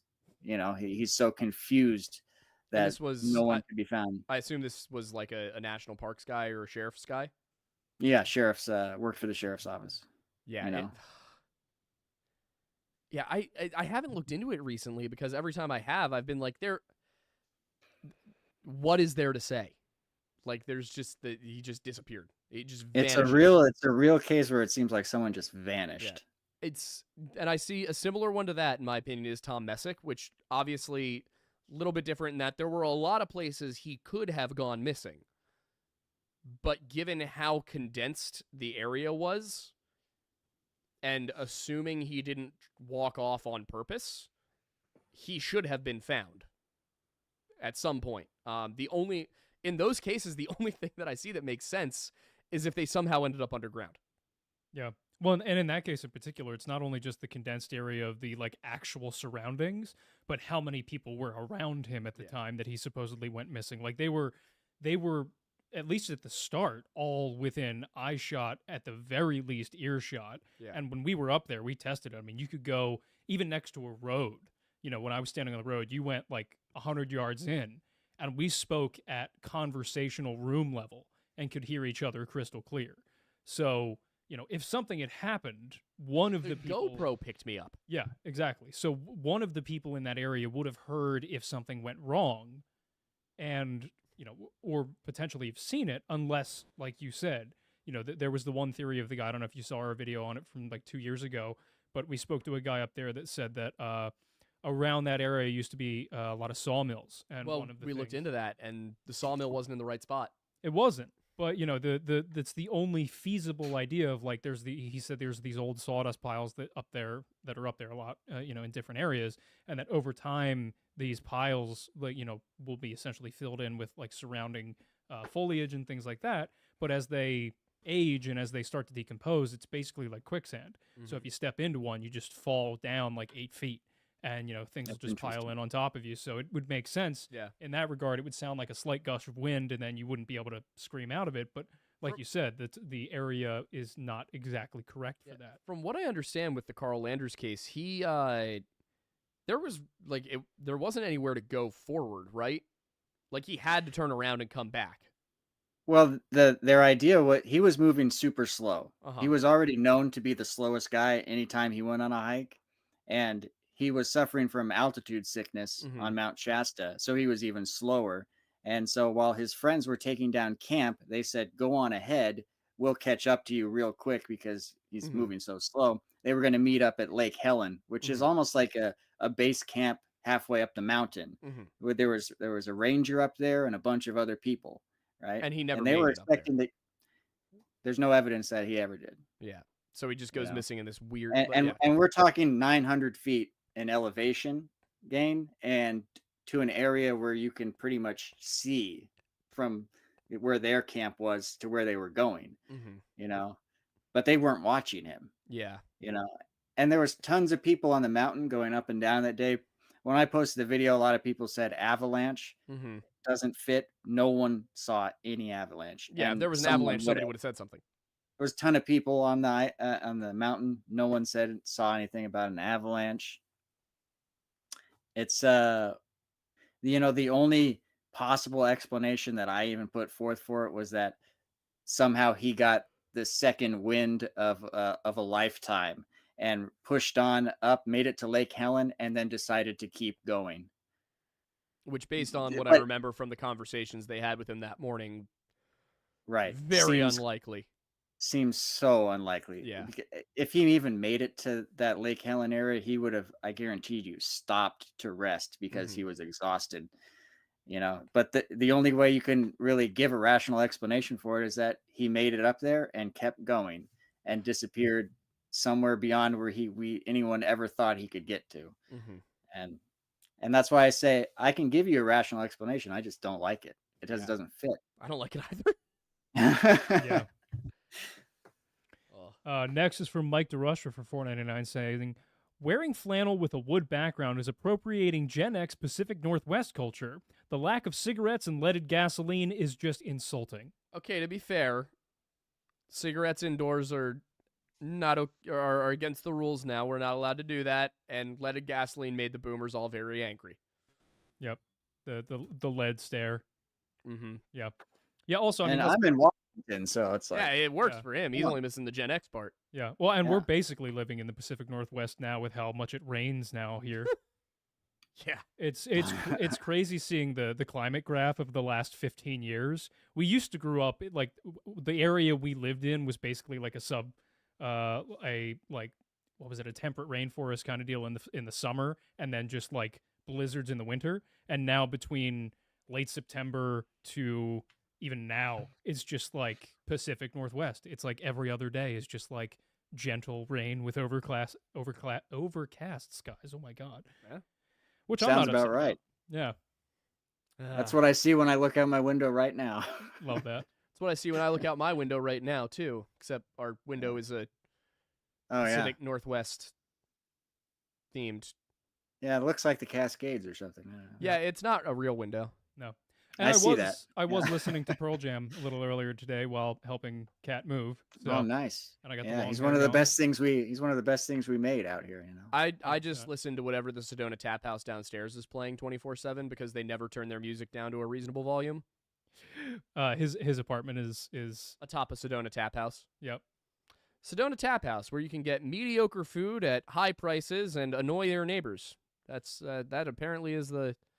I will be very upfront. I have tried through both my apartment complex's management and through the ownership of the Sedona Tap House to just politely get them to turn the music down a smidge. They keep refusing to do so. And last night I got a call from the police. So now I'm just going to openly tell people the Lore Lodge is anti-Sedona Tap House. And the reason is that I hear their music pounding through my floorboards 14 hours a day. And no matter how many times I politely ask them to stop doing that, they refuse. That's not defamation. That's me repeating my personal experience. Yeah, it is part of the reason why we opted to get an office space is because the man has to wear noise-canceling headphones in his own home to do research. So, Yeah. No kidding. yeah, Yeah. Dang. yeah, More like I wouldn't know Sedona anything Crap about that. House, am I right? incredible. What were you going to say? I wouldn't know anything about that. I do research in a very quiet, Don't you live on an island? secluded area. I do. Man lives on a secluded island. Yeah, you won. I don't know how you managed to score that, but you won. Dude, It's the picked way the to right it's the way team. to live. Yeah, it is. There was an island out there when I was on a road trip with a buddy of mine. It was it's in the Sound. It's like in between. Oh God, what was the town that I went to? It was right if you were in Port Townsend and you went northeast. It's that island there. If you're familiar, Bainbridge. something I don't like know. that. Yeah, I just remember. I live in the Puget Sound. Okay. Yeah, it was up in the like Right, north but area. It was really I live pretty. south of Port Townsend. Got it. Yeah, it was so idyllic. It was this little crescent bay area and this cute little quaint town. I can't remember what it was, but yeah, it's like just that whole area, phenomenal. So good. Yeah, a lot of good islands there. Yeah, no doubt. But I want an island. you want an island? I want an island. You want an island? I want an island. Yeah. I think we all do. Well, you don't anymore because you have one. Yeah. Elena de Howler, Werewolf Queen for 499 was saying that tonight's a very interesting case, but they got to dip out for the night. Sorry to see you go. Unfortunate. Totally Not JMO for 556. Love the specificity. Says, I want to take high up in the sky until you lose control, and I want to make you. That looks like it's probably song lyrics. I'm assuming so, but there's a lot of milk substituted in there. So I'm gonna let you read that, and then we'll move on. Make you. You don't have to read it aloud. Milk make your soul guilt. Aren't you so glad you don't have a live show? You know, you get some very interesting super chats, you know? Yeah, I it's don't even- you want to know the origin of these? This came from like when we were just starting out and we didn't take it seriously that much yet, and we had I gotcha. a little following, and like people just one night out of nowhere just started a chain where they started saying the name or the word milk. Or just sending the milk emoji. Yeah, and we don't know why. I think you might Wow. have used it in a sentence. I can't remember what it was. Yeah, and ever since then, it is part of the brand. We have no Dang. control over it. That's how it's done. Yeah, Yep. it's what happens. That's why they call me the Milk Master. Yep. Milkmaster Madness. Oh yeah. In our Discord channel, it's spelled MILQUEMAESTER. Yeah. Mm. Good stuff. No regrets. There's David a few Gutierrez is waving at us for $4.99. Thank you. Thank Hi. you very much. Ryan Howe for Canadian $2 says, "Did we rule out bears for the Minnesota case? I believe." I mean, if it were bears, it would have been obvious it was bears.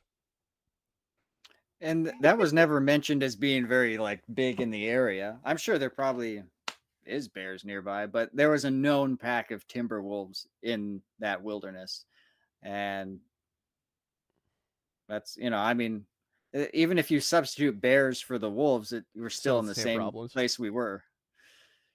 Yeah, if it were a bear, it wouldn't just be that, like, it wouldn't be weird that there were no tears in his hammock. It would be weird that his hammock was still on the tree. Yeah. Kat was saying, "Yeah, it's nice weather out here when you're not trying to move a mattress." Yeah, I've been helping my girlfriend move all weekend, and it's been raining all weekend, and so we have been incapable of moving most of her furniture, including her mattress. Mm-hmm. So it's not a great time. Bobby Eaton just gave us $4.99. Thank you. I appreciate your $4.99. Killing the official data for $5. This is the one about freezing to death. Gotcha. Mike DeRush for $4.99 said, "Like this if you want to see the Aiden's Gritty," and we have 9 likes on it. I'm not even sure how to gritty. I No? can learn. You should. It's a good time. Okay, Considering maybe you you made can the teach- Gritty Bear. Teach me how to gritty. That's a different kind of gritty. Yeah, but it's like basically this. I'm fairly certain. I'm sure there's a video of grittying. Yes, There must be. there must be. Are you familiar with the Gritty? No, you're speaking another language, man. Okay, Are you it's- familiar with gritty? No. The Orange John. The orange jar. Yeah, Philly, the Flyers, it seems like somebody told the Flyers they had to have a mascot. And they were Like, like, it kind of feels like the NHL went to the Philadelphia Flyers and said, "Hey, guys, you have to have a mascot." And the Flyers said, "Okay, it's orange." And they went, "What do you mean it's orange?" And they went, "It's orange." And that was what they went with. Yep. because Gritty was introduced to the city of Philadelphia as a giant orange googly-eyed version of the Philly Fanatic without the nose thing. And we immediately hated it. And we all said, what is that? Our other teams have real mascots. Granted, I think the Phillies mascot is a baseball. The Phillies? No, that's the Fanatic. Oh, right, the Fanatic. I'm stupid. Yeah, Who am yeah. I thinking of? That's got a baseball. It's the Is it it's Washington team? maybe I don't know. I know there's a baseball team that I've seen that has Yeah, a yeah, baseball. yeah. The The Fanatic. I'm Nationals? stupid. I'm No. so tired. Yeah, same. The Philly Frenetic, as they call it on Always Sunny, because they had to. Yeah. But yeah. Anyway, point being, the entire city of Philadelphia hated Gritty. And then people from other cities went, yeah, that mascot's pretty stupid. And Philadelphia immediately came together to be like, how dare you disrespect Gritty? I love this city. Yeah. Oh, It's a great time. yeah, we went from like, what is this orange thing to, hey, that's our orange thing. Yeah. I'll Philadelphia. have to look that one up. Oh, Yeah. Gritty's awesome. Philadelphia is the epitome of like the older sibling who consistently makes fun of every other member of the family, but as soon as somebody not from the family says a single word against them, it's gloves off time. Like immediate. That looks like something from like Sesame Street or Yeah. something. What Yeah, the heck? right? Yeah. Yeah, it looks like Big Bird's like just like foreign cousin. Should check out His the Twitter account. illegitimate child or something. Unhinged. I found one of Gritty with a gravy boat that had a straw in it. What? Yeah, it was a Thanksgiving post from Gritty, and he had a gravy boat with a straw in it and a knife, and he looked menacing. It just reminds me of the thing from Inside when Bo Burnham's having like the one thing where he's like really excitedly talking about something, but he just has a knife in his hand, and it's just really like passively threatening. Yeah, I've been re-listening to that album a lot recently. I don't know why. It's just so good. You going through something right now? Shockingly, no, but then maybe my subconscious is trying to tell me something. Yeah, probably. It's One of healthy. one of our first videos that we put out together was getting ready for us to release. I think the first video we did together. Yeah. And it was the I made you some content thing. Yep, I still have that on my TikTok somewhere. Daddy made you your favorite open wide. Yeah, so good. Next from Ryan Halford, Canadian $10, says, about foul play, a very remote area is a great place for people to do nefarious things. Like it's possible this man had a run-in with a drug trafficker, the mob, or even a cult. I feel like the mob would be unlikely. In Minnesota, I feel like the mob would be unlikely. Unless they Yeah. Oh, yeah. Oh, the Midwestern Mafia, boys. just morning Yeah. sickness. Oh, just going to scooch on by you there. Incredible. Thoughts? Yeah, not a great way to, I don't know. I don't know that there's much border action going on right there. It's not a great place to enter the country. Yeah. I mean, you would I- only need to canoe across a lake. But, like, even then, why kill a random dude and take none of his stuff? He doesn't seem like he's the type of guy to snitch. Yeah. People are weird. Now, if we look at the case in Amityville, the mob sounds very connected to that. The Amityville haunting. Did we do? We did a video. We did a video on that forever ago. ages ago. Yeah. We can do it again, but here. Might Time have to. for an update. Yeah. Totally Not JMO for $21.39. Again, I love the specificity. Also, Thorn Booty.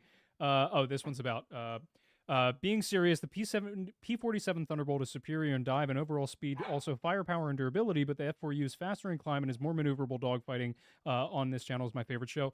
Yeah, we will have a separate conversation about the Thunderbolt versus the Corsair because I don't want to derail this, but like the maneuverability and the rate of climb is the trump card in that scenario, but I digress. Kellen, the official data for $10 says, damn, I completely missed that detail about the blood being everywhere, but blood in the hammock doesn't mean he was in the hammock when he was killed, just near to it when attacked and got blood on it. From what it sounded like, you were saying there was a lot of blood in the hammock.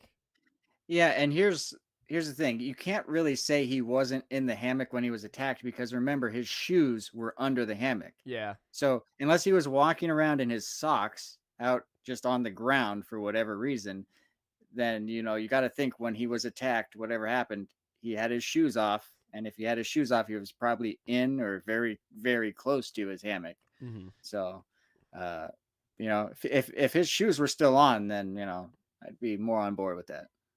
Yeah, makes sense. Fruits and Veggies for $20, thank you, says, get away from your Bigfoot thinking. The apes/people, in parentheses, animals, don't care about us. They would not harm us in these ways. Like I said, they don't care. These missing persons are people, us, humans, killing in these forests. So I think it's very specifically trying to say it is unlikely anything supernatural or unusually biological. It is just people. Probably. But that said, if it were Bigfoot,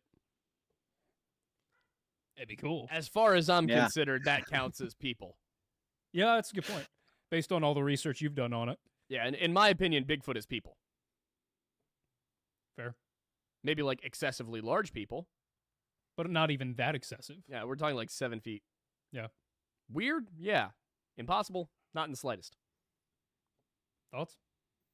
I'm still looking for him every time I go out in the forest, It's funny, like I don't really go around saying I believe in Bigfoot. I hear so many stories and everything, but it's funny because my dad, tons of people I know have had Bigfoot experiences in and around where I live, especially in an area nearby on a Indian reservation near a place called Hump Tulips. And people tell me about regular sightings they have out there. And these are people I know and trust. And I'm like, I don't know what the hell to think about it because, I wish I could see that. I want that kind of certainty, but I'm going to go Bigfoot hunting one day, Let us know when. Roanoke Gaming and us are probably going dogman hunting in 2027, so maybe we can add it to the list. Yeah. Sick. Maybe we can try and do a Bigfoot hunt before then. Yeah, just get all the YouTubers in this general area together, in this general space together, and go on a Bigfoot hunt. I think that'd be great. I think that, and also seeing, I can't remember if this was like totally dispelled or not, but the whole thing in Casper, Wyoming. Oh yeah, I feel like it could be an interesting. There were a weird number of disappearances in Casper, Wyoming, if I remember correctly. Yeah, we had the one guy on. Yeah, to be honest, I think I think it's been long enough, and he's off doing his own thing now. He's making music. He has an OnlyFans for men seeking men. He seems to be doing his thing. That was not a dig. That was just like giving you guys an update as to what's going on. I think that was probably a silly viral video he made with his friends, and then it got way outside of his control, and probably would have been awkward to be like, no, it was just a joke. Like, he seemed like he wasn't prepared for internet fame. Fair. Which is understandable. Yeah, I don't think we were. Oh, no, not at all. Which is why we're glad that we grew relatively slowly. That's why I stay in the shadows, kind of, You're not that in the shadows, man. You're catching up to 250 subs. But, I don't know. 1,000. Yeah, I'm a 250,000 subs. Slow and steady, I'm the tortoise of the YouTube channels. Yeah, but that's wins the race. I'm convinced you're going to overtake us at some point in the next year and a half. Oh, I don't know about that. Oh yeah. Well, about a year ago, we were at 250. 250,000. Whew! Wow, that was a year ago. Yeah, isn't that crazy? I remember when I was ahead of you guys, and you guys blew up fast. Yeah, you guys we really had a did. little bit of help. Yeah, a little bit of help from a certain Wendigoon. Yeah, he gave us a nice bump a little over that's a year good. ago. He also That's a he good gave you a helping shout hand. out too, I believe, on his Yuba County 5 video. I saw that. I really appreciated that. That was really cool of him to do. He's a really good dude. Absurdly busy dude. Not sure when we're gonna get to the next Weird Bible, but he's a good guy. Yeah, he's genuinely a good guy. For those who have questions about Weird Bible, it's really just like we're trying not to pester him because we recognize like he's got a million other things going on. So we'll do it when we can.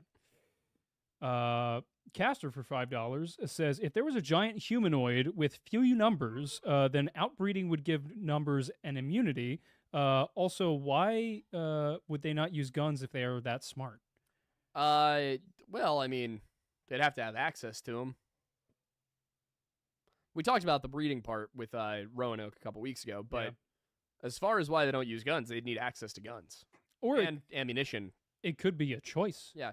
I mean, if we look at the Saiyatics, what's said about them is that they used camouflage, that they used pelts to disguise themselves so that they looked bigger than they were and looked less like people. Yeah. So they might just prefer stealth. We also know that, I mean, Native Americans did adopt guns, but they didn't always use guns. They were still very adept with bows and tomahawks and, other weapons. So depending on what the need was. Yeah. Anyway, Frog for $10 says, I love your guys' channel, and I want to be a historian and or archaeologist, so I love the history portion of your channel. Anyway, can we get an awoo from Archie? It's my birthday tomorrow. I think that can be arranged. I think that could be arranged. It seems like the like boy he's- wants to yeah, awoo it does in seem and of like that. himself anyway. I'll go grab him. Is that the dog in the background I'm hearing? It is, correct. Okay. Good to know you can hear that, because it's a good indicator of how good these microphones are and where their limits are. Yeah. And then, Mattis, we have a quote from Mike DeRusha of 199 saying, Wendigos aren't redeemable. Aiden, Wendigoon, sad face. Which is fair. Yeah, it is fun. Just to kind of wrap back around to the conversation we were just having before the dogs went crazy. It really is a cool little niche of this community that we have that kind of just like continuously helps each other out and shouts each other out, because it's like, for me in particular, I love how, well everybody works together and how willing everybody is to kind of like, be a community in that regard. Archie, you ready? You ready for your moment? Yeah, no, I especially someone as big as Wendigoon. I was I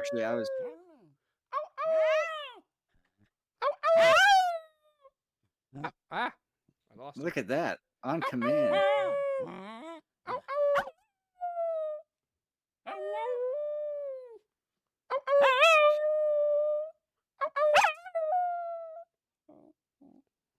Good boy. And he's so bashful when he doesn't do it. He is.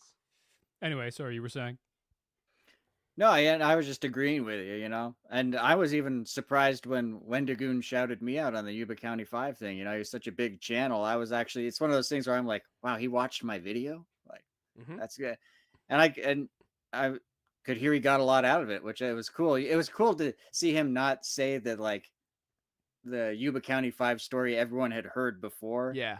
But he had all those details in there, and he gets it down, really well when he does his thing really well. And so I don't know, I was really cool about it. And I remember giving you guys a lot of credit for Charles McCuller too, because I watched your video on that quite a few times because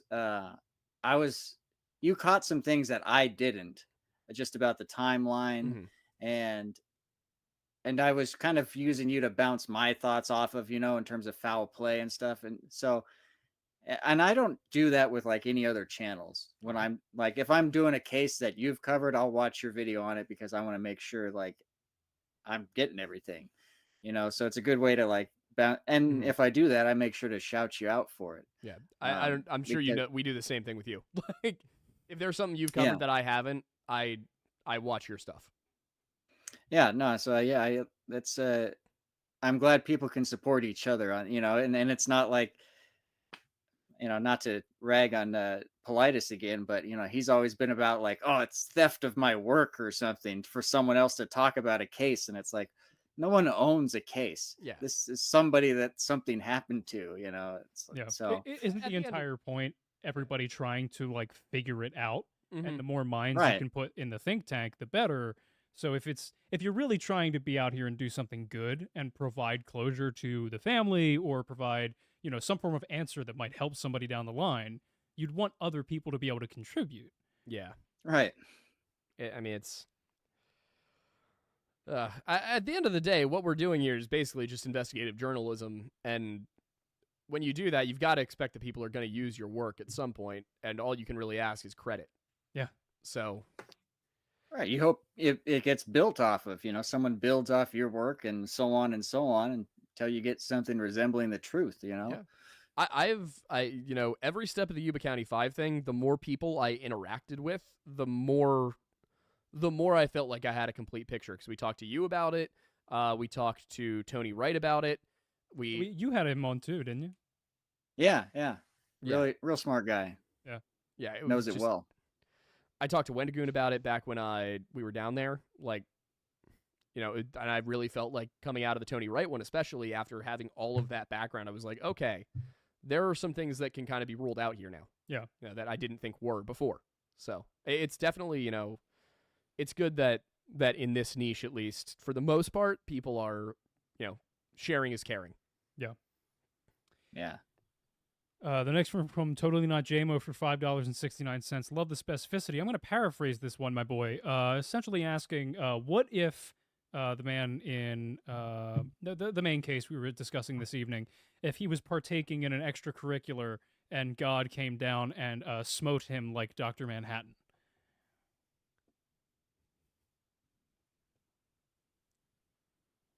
No.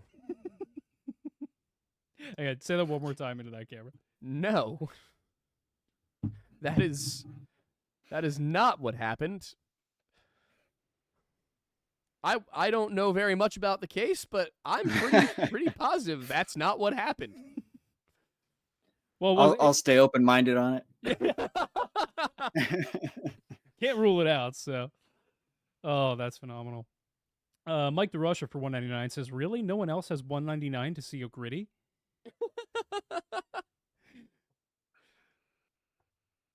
I mean, I don't know how to gritty, but I can learn. It's the eyes and then like a shuffle. I think that's about it. I can try it. You don't I'm have not to gonna try do it right now. I'm just saying, Yeah. like, I will try to learn the gritty for you, for all of you. Maybe by next week. Maybe by next week Do a I'll know how to whole gritty. whole standalone video of your journey. That'd be great. Has a Rocky style montage. Training montage. of That was me. immediately what I Yeah. went to too. Love that. Killing the official data for $5.56. Love it. Says it was maple syrup smugglers. He set up camp on their meeting spot and he saw too much. Sure, why not? I feel like maple, Canada's weird enough, maybe. where's the hub for maple syrup? I feel like it's more like in the east though, isn't it? I know in the United States, Vermont and Yeah. New Hampshire. Oh, are yeah. New known Hampshire for and maple upstate syrup. New York. I would assume that it's probably Quebec. Quebec. Love them from Quebec. Sorry, I'm making Imagine being a Letterkenny French references. person who's not even actually French. Your war on La France will never end, will it? Oh, this video that's coming up that we're shooting tomorrow. Yeah. I basically blame France for the reason that Freemasonry is seen as Satanist. You know, Incredible. actually, that reminds me of something. Did you guys ever cover on your channel the Devils of Loudun Devils of Loudun. in No. France? No. It was like a nunnery where a bunch of nuns got possessed by the devil, and there was an inquisition there, and some people were killed. Oh, we They- have they- to. Yeah, that's that. I mean, It seemed like right up your alley. It's Yeah. a crazy story. Loudun is Loudun, I think. Happened in France way back in the day. They still have today this like contract that was supposedly signed by a bunch of demons or something that came out of there. So we're doing it's- that in 3 weeks. Devils Oh, wait, let me check. of Loudun. Yeah, there's a book about it. Yeah, there's a novel by Aldous Huxley. It's a nonfiction novel, it says. Yeah, it's a real incident. I know Huxley wrote about it. 1634, all right. Oh, all right. All right. Kind of seems like something down your guys' alley. Yeah, and that I've always been seems- interested in learning more about it. We'll let you know when we decide to put out the video because I think you've officially provided a topic for us to cover. Oh, right on. And see, that's his. You can't see it because of his microphone. That's his thinking face. That's his face. That's the face he gets when he starts to get hyperfixated on a story that will now take up. If we don't pull him out of that, he could sit Yeah. at a desk until 6 a.m. researching, Yeah. which he has You done guys- on more than one occasion. What? Exactly. Just talking about your ability to hyperfixate on research. It's the skill that allows us to do these once a week. Yeah, I can imagine. Sorry. Kellen's yelling at me for doxing myself via Sedona Tap House. Oh yeah, I was gonna. I will was simply gonna, remind everybody, first of all, that there are about 25 apartments up here that qualify as being above Sedona Tap House. Yeah. The other one is I got that fang on me at all times. Hmm. Do not come to my home. If you want to visit us during Blobfest this July, Yeah, we'll be out in or and I will keep that fang on. or join us in Alaska, that's fantastic. Just don't show up at our homes. Yeah, that would be not good for you. Wouldn't be good for You anybody. get to learn quite a bit about how both 45 and 40 caliber feel. Yeah, it's a lot and then nothing. Yeah. Anyway, moving swiftly Very along. rapidly in that order. Yes. Pumpkin Bear 7 for $10 says, if we're running with the Wendy theory, I know that bone tools can be made typically with animals from the ribs. Now the skull could be used for a bowl. The Wendigo might just prefer bone-made tools. Possible, yeah. I mean, bone tools and jewelry are very common amongst primitive groups. So if you were looking at somebody who lives alone in the wild, it is one of the easiest things to make weapons out of, and also ornamentation. Yeah, it's an interesting thought. Totally Not JMO for $2 says, I sound like a broken record soon. Berserk, Aiden. I know you said you were going to do it. Do what? I don't know. I don't know what the rules are.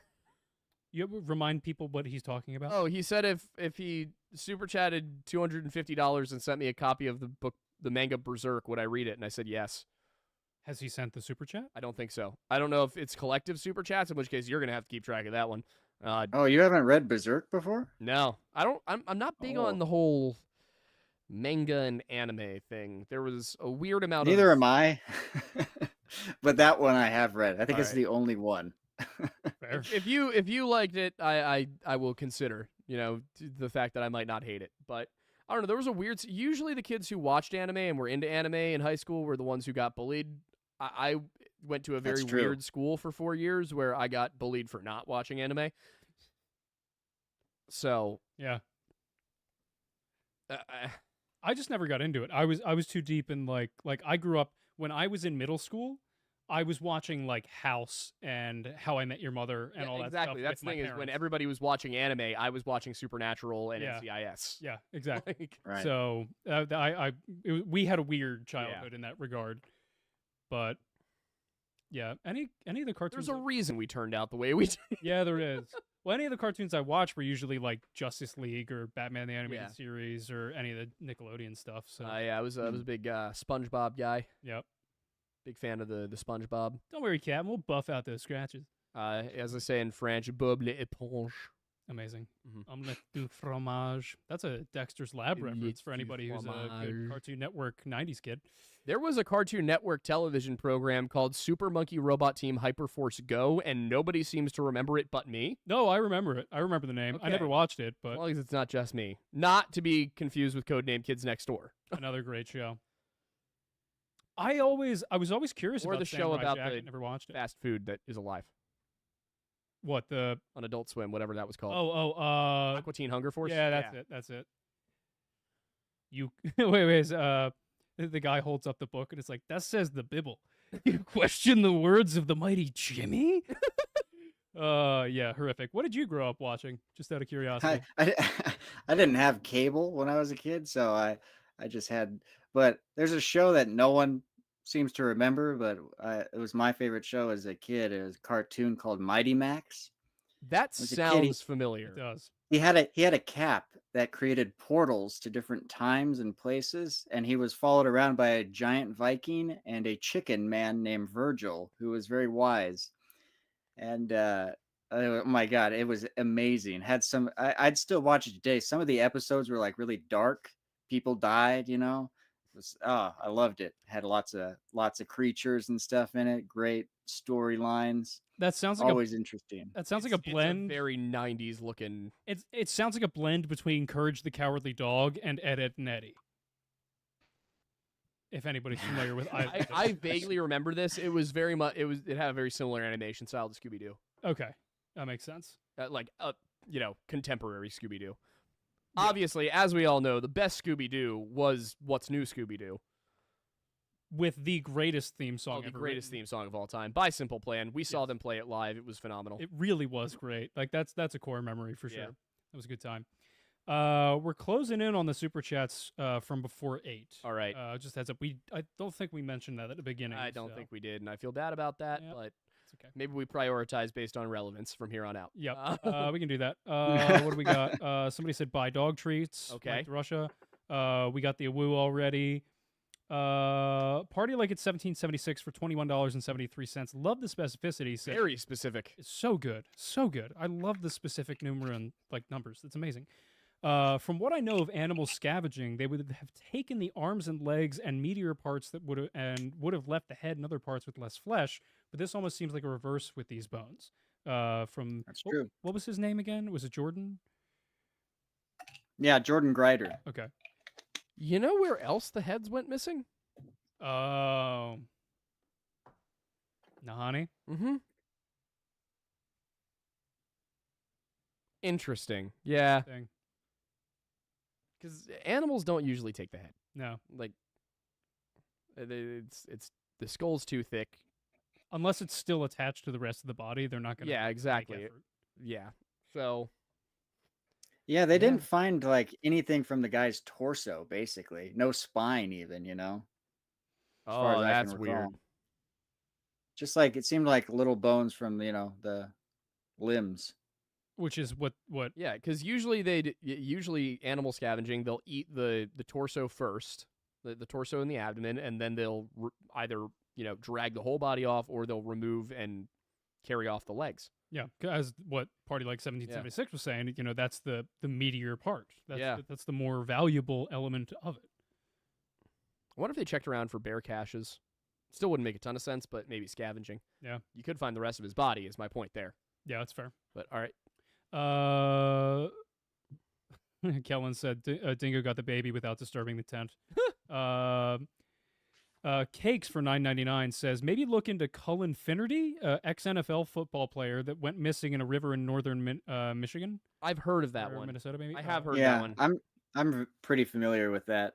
What but the thing that the easy explanation for that one is like this guy, he was presenting symptoms of CTE Yeah, that's what he from says, his football days. Yeah. Oh, he already, and that can lead to some strange behavior, which is what he was presenting on the day he died.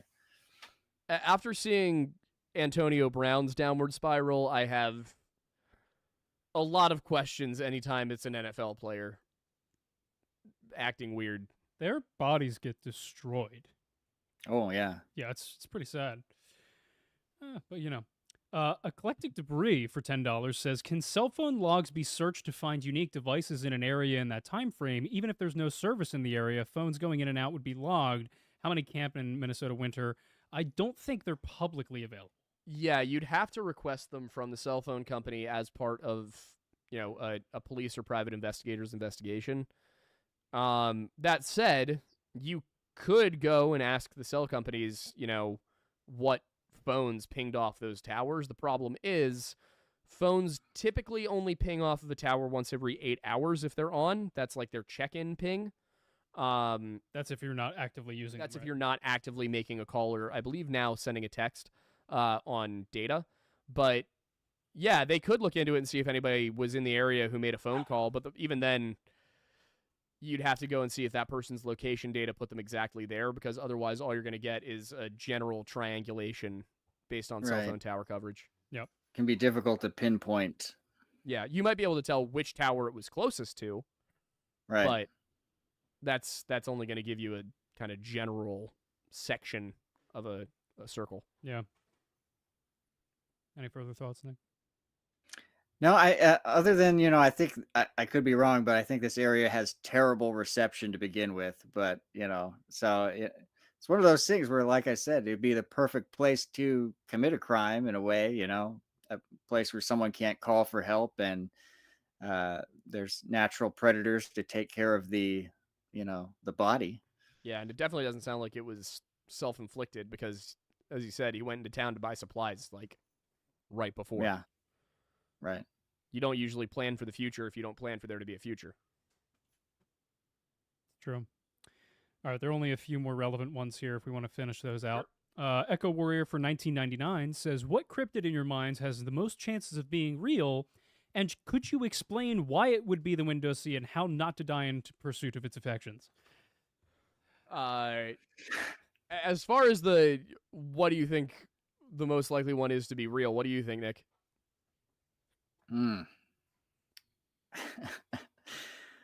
I guess I'd have to go with Bigfoot, or maybe, you know what? I could also say there's probably something resembling a sea serpent that exists, some in the depths of the ocean.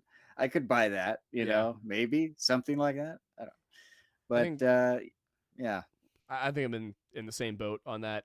I want so badly for Nessie to be real. I was so hoping you were going to say that because I've been on you about doing a Nessie video since we started this. As much as see, here's the thing: we keep saying it, and it's like, I think a Nessie video would do great. But every time we think a video is going to do great, it doesn't. Yeah, that's a good point. So yeah, we're exactly. afraid That's it's going to kill how us. it always works. Yeah, It's literally because I've always been the skeptic of this collaboration, and so I don't think it's because Nessie's real. I just think it's such a fun topic.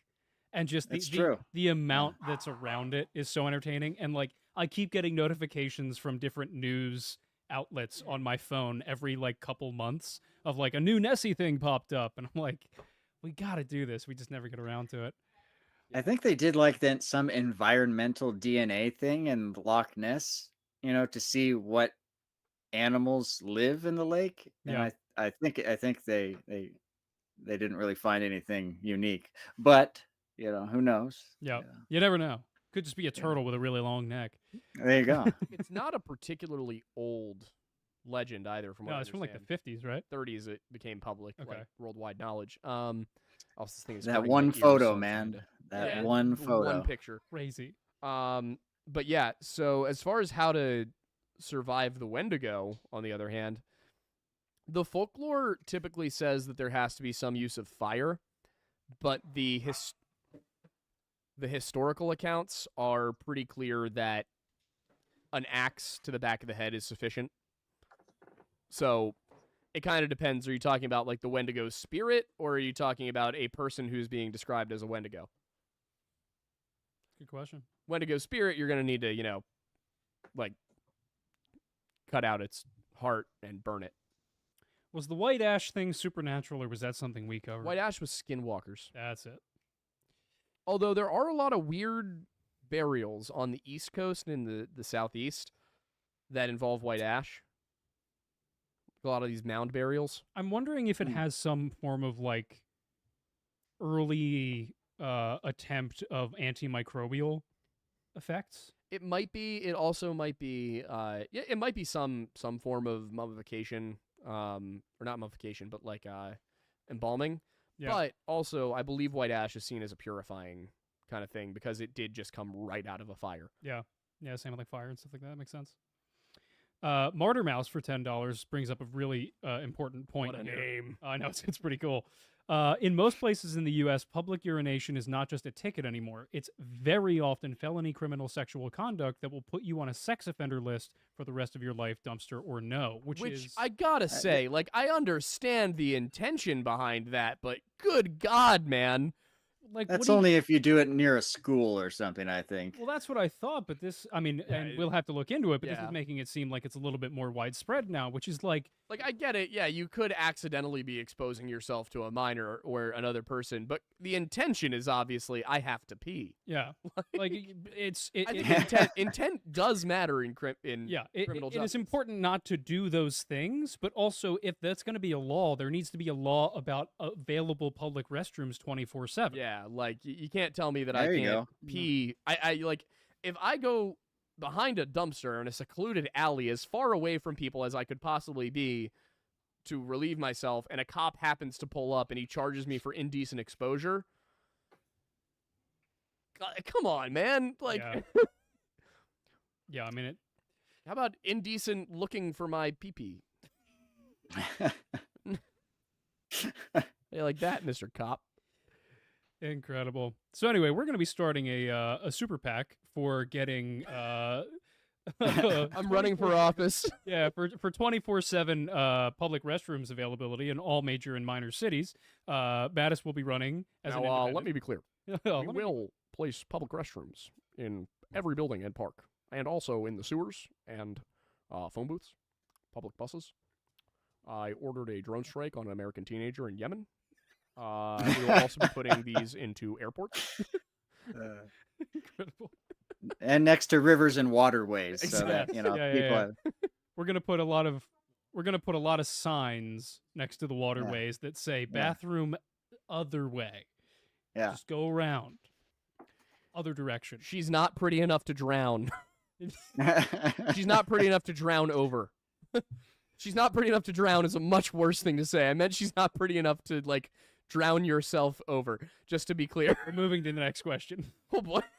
Oh, let me be clear. Homicide is bad. That one's getting clipped. Yeah, 100%. Slit her pretty little throat with a Chevy Tahoe. Oh, my God. It's an old inside joke. Oh, good Lord. Slit somebody's throat with a Chevy Tahoe. Come on. What else do we got here? Are a lot of delicacy that the Tahoe simply doesn't possess. Now, an F-150. Rifleman 1002 for $2 says, have y'all read the Ben McDaniel case in Florida? I have not. Unless that's the Nor one I. who went missing. Is that the guy who was scuba diving and then completely vanished? Let me look it up. On August 20th, 2010, That's Ben the guy who was McDaniel of scuba Memphis, diving. Tennessee, United States, was reported missing after employees in the dive shop at Vortex Spring, north of Ponce de Leon, Florida, noticed that his pickup truck had remained in the shop's parking lot for the previous 2 days. I heard that story for the first time 3 years ago. Really? That is the only time I've heard that story, and I was like, yeah, that's the guy who drowned, who like went missing in a blue, like a scuba thing. Incredible. Oh boy. Did yeah, he go those cave things, diving? It's the cave stories that stick with you. Yeah. Yeah. I don't know why anybody would do that. Like, I get It's so everybody. dangerous. Everybody has their hobbies. I fully understand that. Why that one? Yeah, I don't know. I hate it. Oh, you really want me to play with this ball? Adrenaline junkies or something. They just like danger. It's like I would be more comfortable jumping out of a plane with a parachute on my back than I would be like going into a cave I can't stand up. Yeah. Yeah. What about going into a cave? I could not do caves. You know, that story of that one guy who died in like the Nutty Putty caves. Yeah. That's like one of the most frightening things I can imagine. You know, to be just like trapped in a tight little cave space upside down. Like, and there's literally no way to get you out. Yeah. Like, right. It's just not worth it. Why go buy a telescope and explore the stars? You don't need to go in holes in the ground. Like, it's not. There's so many more interesting things out in the universe. Wait, Aiden, you know that the stars are just lights that are set into the dome, right? Yeah. And as long as we're clear, the sun and moon are spinning around us. Yes. Up Demonetized on opposite sides of immediately. each other. I can't believe I didn't think to ask how eclipses happen on a map like that, but it's fine. Part of me still wants to go on their show just to ask them questions. Well, we have Witsit coming on the 19th. Yeah. So I'm excited for that.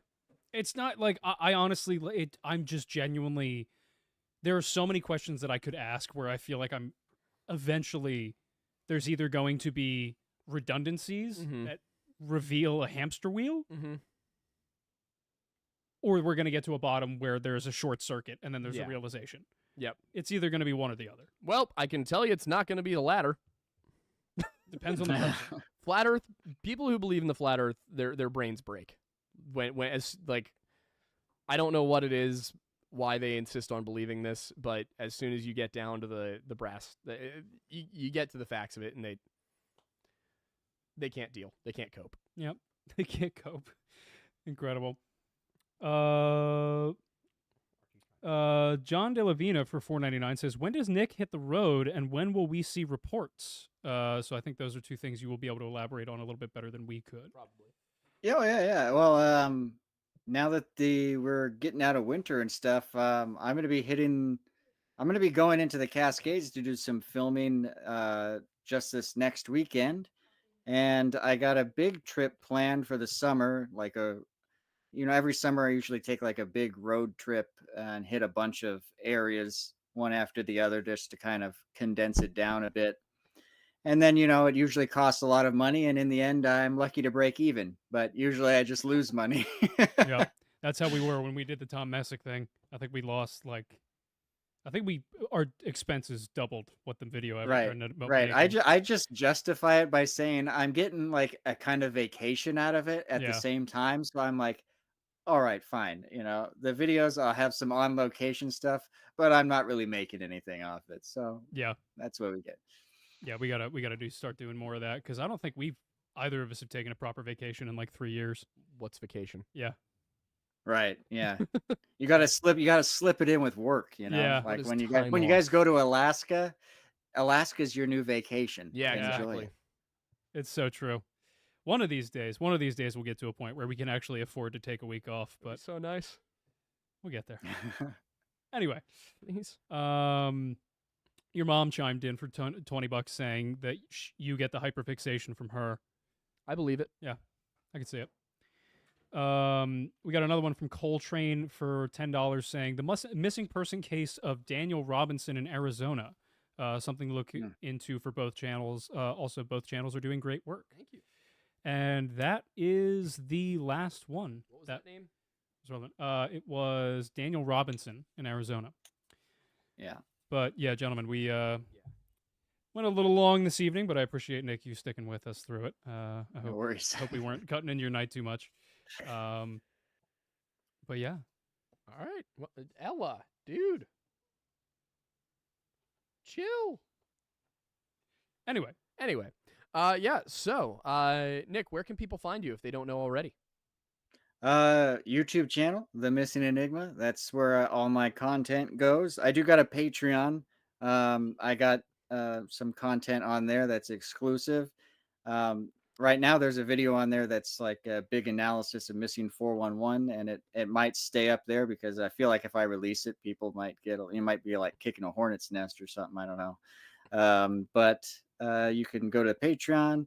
I also got social media stuff that I post on semi regularly. I'm not a very good social media person, but you can find me on Instagram and Twitter and Facebook. But YouTube channel, The Missing Enigma. is there anything coming up for you video wise or anything like that you're excited about that you'd want people to check out? Well, the next video I'm going to do is on a woman named Hildegard Hendrickson. Hard to say that name. Hildegard Hendrickson. She was a mushroom picker who vanished in the Cascades, not too far from me, near Lake Wenatchee. And I'm going to be going on site for that one. That's where I'm going this next weekend. So the video is going to be delayed a bit just so I can go out and do that. But I'm looking forward to that. People have been asking me for that one for a long time, and I'm finally getting around to it. I know why people are interested in it. It's on the outside, you're like, wow, this woman could not have what could have happened. It's a really wild case, and I think people who are familiar with the case or even not, they're going to be surprised by some of the details in there that I'll present. But I'm looking forward to that one. Is that the one where the area she went missing in was supposedly like a rather enclosed area with only one way out, or am I thinking of something else? That's actually basically true. I don't know if you're thinking of something else, but there's basically one road in and one road out. And it's like on a mountainside, and she was not mobile, couldn't step over logs. Oh, wow. She's never been found. Interesting. Only her car. Yeah. And, but just what I kind of discovered after doing a lot of researching on it is that mushroom picking is not as innocuous as some people think. Like it is. There are some really shady and possibly evil people that are commercial mushroom pickers. They go out there to get all the expensive ones like morels, and they go out and sell them, and they're really competitive and sometimes violent. And there's some interesting details in that side of things that might get people thinking on that case. Well, you heard it here first, folks. Apparently, you should stay strapped while mushroom picking as well. Honestly, I would seriously, yeah. I would be curious if we could do a video about that. Well, let's let him do his first. Well, you're doing no, specifically the mushroom picking. Oh, just the mushroom picking? Yeah. I mean, unless you wanted to do one, obviously, but like, no, go for it. But Yeah. like, there's a whole other I didn't even realize it till I started looking into it on this. But like mushroom picking, there's the people that go out there casually. They just want to pick for themselves. And then there's other really shady, weird people that go out there and they don't have permits and they just try and they bully people off the land, they threaten people, and they're just trying to get all they can to go sell them in cities for a lot of money. Because morels are worth a lot of money if and you get buckets of them from wherever you're picking, and you can make a lot of money. And it's something you might not even consider when you hear about mushroom pickers who went missing. And I don't want to give too much away, but this lady was known to, she liked to stand up to these commercial mushroom pickers a bit. Oh boy. And she might not have been in the physical condition to do that. Wild. The things people will commit acts of violence over never cease to amaze me. Well, it always comes down to money. Yeah. But I genuinely, I think that'd be an interesting lore video. Yeah, Is like the dark world of mushroom picking. Yeah. Well, that's the thing. It's like it's such a weird niche thing. I could totally see people being interested in that. Well, So yeah. I mean, one of the suggestions with Mike Kieran was maybe he stumbled across some people who were, picking ginseng in the park or near the park, and that's not necessarily legal. Yeah. So. Yeah. Right. Just reminds me of that Nick Cage movie Pig. Oh, the truffle pig. Yeah. Yeah. Have you seen it? Yeah, it's good stuff. Great movie. Have you not seen it? It's a shockingly good. It was like a Oscar worthy performance from Nick Cage. Well, every Right? Nick Cage I know, performance right? is Yeah, Oscar yeah, yeah. worthy. What are they? Well, Come on. some are better than the others. Yeah, but, this was like it was a return to form. Yeah, this was like a Leo style. This is like National Treasure. Nick Cage was back. No, this was like Leonardo DiCaprio and Daniel Day-Lewis style Nick Oh, Cage. wow. Oh yeah. You don't get to see that Nick Cage very often. No, you don't. Also, isn't Cage Yeah. not his last name? No, it's not. It's No. Tacoma. Coppola, Yeah, isn't it? Or Yeah, Coppola. he's a Coppola. I think Is he, he I think he's a Coppola or Coppola. Tacoma? I think he's a Coppola. I thought he was a Coppola. Yeah. I find it interesting you both say Coppola. Well, I was Is going it based off of Coppola? what you guys were Yeah, saying. generally You said anytime I've Coppola, heard and then somebody you say said it is Coppola. and then I was like, I don't know what to say here. Yeah. Kind of let peer pressure get the best of me. Yeah. so- Anyway, it is 9:30 p.m. Yeah, we gotta go. Sorry, we Yeah, I gotta go tomorrow's too. video. we've robbed your night too much. I have to finish the video. Yeah, you do. And I have to. We gotta help Kat move before we film tomorrow. We'll get through it. Yeah. Never ends. We got this. Okay. All All right. right. Well, Nick, thank you so much for hanging out with us tonight. I loved what we got to talk about. For those who are interested in going to Alaska with us, you can find the link to it in our most recent community YouTube post. I will post it on the Discord as well. I also will be adding it to the description of every video from here on out. So it should be rather easy to find. But if you need to go find it, go to our community page, go to the most recent text post, and it is in there. So I probably should have had it in the description for this video, but I'm not that organized. Anyway, thank you guys. I'm glad you got your Alwoo from Archie, and good night. Night, everybody. Thank you.